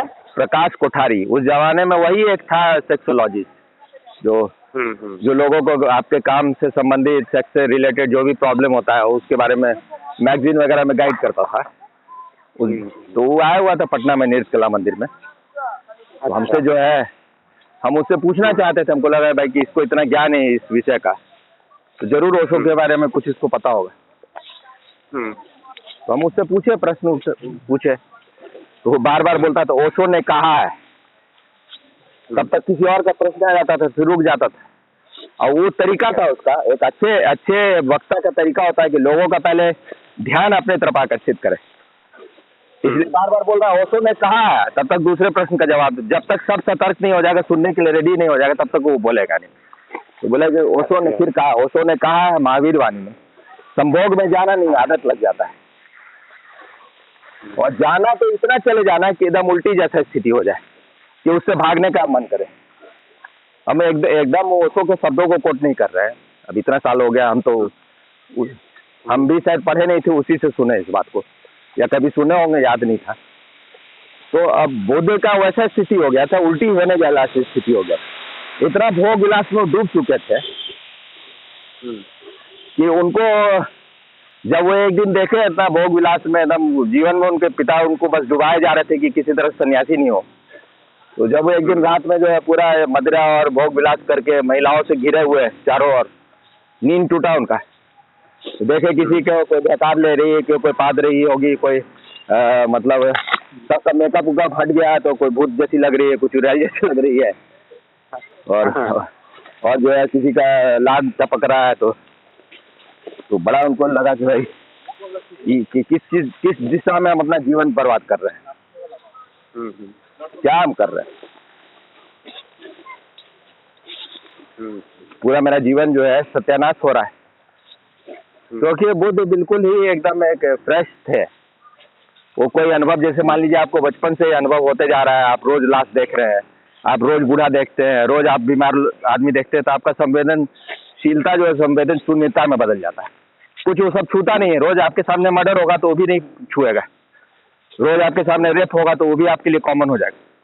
तो बुद्ध को तो उनके पिता खुद वंचित कर दिए थे, और वही कारण बन गया उनके सन्यासी होने का, कि जब पहली बार देखे तो उनको लगा रहे ऐसा भी आदमी होता है जिसका बाल पक जाता है या बीमार हो जाता है, जो खांस रहा है, जो बीमार है, उसको कुष्ठ रोग हो गया, कुछ हो गया, कोई डंडा लेके चल रहा है, और देखे लाश को देख लिए, फिर सन्यासी को देख लिए। तो बुद्ध पूछे उससे अपने सारथी कि मेरे पिता, मेरे माता, मेरे परिवार वाले का भी यही हालत होगा, हम भी ऐसे ही हो जाएंगे एक दिन, क्योंकि वो तो देखे थे भाई, उनका वहाँ पर कहते हैं कि सारा वृक्षों का भी सब काट दिया जाता, कोई मुरझाया पत्ता नहीं हो, कोई मुरझाया फूल नहीं हो, कभी बुढ़ापा देखे ही नहीं, कभी रोग देखे ही नहीं, कभी मौत देखे ही नहीं, कभी पका हुआ बाल देखे ही नहीं।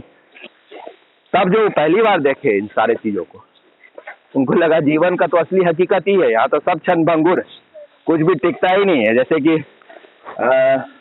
पत्ता पर ओस का बूंद है, अभी है गिरा, वो शंकराचार्य उसको बोलते भी है कि ऐसे ही जीवन एकदम क्षण भंगुर, जैसे पत्ता पर ओस का बूंद हो। तो बुद्ध को लगा भाई कहाँ हम अपना जीवन बर्बाद कर रहे हैं, आधा जीवन तो मेरा चला गया इसी में, 29 साल के थे, और उसी समय उनके पुत्र का जन्म हुआ। राहुल नाम उसका खुद रखे, मतलब बाधा, मार्ग का बाधा, और लगा कि अगर उनको एक क्षण के लिए लगा कि भाई अपने पुत्र का चेहरा देख ले, फिर लगा कि अगर देखने जाएंगे वहाँ पर, पहले कंप्लीट कर ले, चेहरा देखने जाएंगे हाँ। तो पत्नी कहीं जग नहीं जाए, फिर हमारे मार्ग में बाधा बन जाएगी, ये भी जाने नहीं देगी, बिना देखे ही चले गए। और इसीलिए उनका जीवन में इतना बड़ा ऊर्जा था, क्योंकि उसको पूरा जी गए थे, उनके लिए वो राख हो चुका था। अब किसी सामान्य लोग का राख होता नहीं, सब कुछ साथ साथ चल रहा है, इसलिए आदमी कुनकुना होता है, कोई चीज में त्वरा ही नहीं। अब ओशो जो है इस तरह का डायनेमिक वगैरह ध्यान क्यों की, जीवन में त्वरा है कि तुम दम। और एक ओशो बड़ा उनका कोट करते हैं उस महिला को, रोजा Luxembourg, burn the torch of your life from both the end. यहाँ से बस ऐसे, बस हम उधर जा ही रहे, दूसरा वाला इधर से गो होते जाइए और फिर आगे भी पूछ लीजिएगा एक आध बार। हाँ। तो burn the torch of your life from both the end, अपने जीवन के जो मसाल है उसको इतना दोनों छोर से जलाओ, एकदम भवक के जलो। तो कोई भवक के जलेगा तो उसका जीवन छोटा होगा। आप एकदम जिए एकदम कुनकुने कुनकुने, बहुत लंबा खींच सकते हैं, लेकिन आप अगर पूरे तौर से जिएगा तो जीवन जो ऊर्जा चुक जाएगा, जल्दी आप खत्म हो जाएगा, जल्दी भाप हो जाएगा, जल्दी राख हो जाएगा।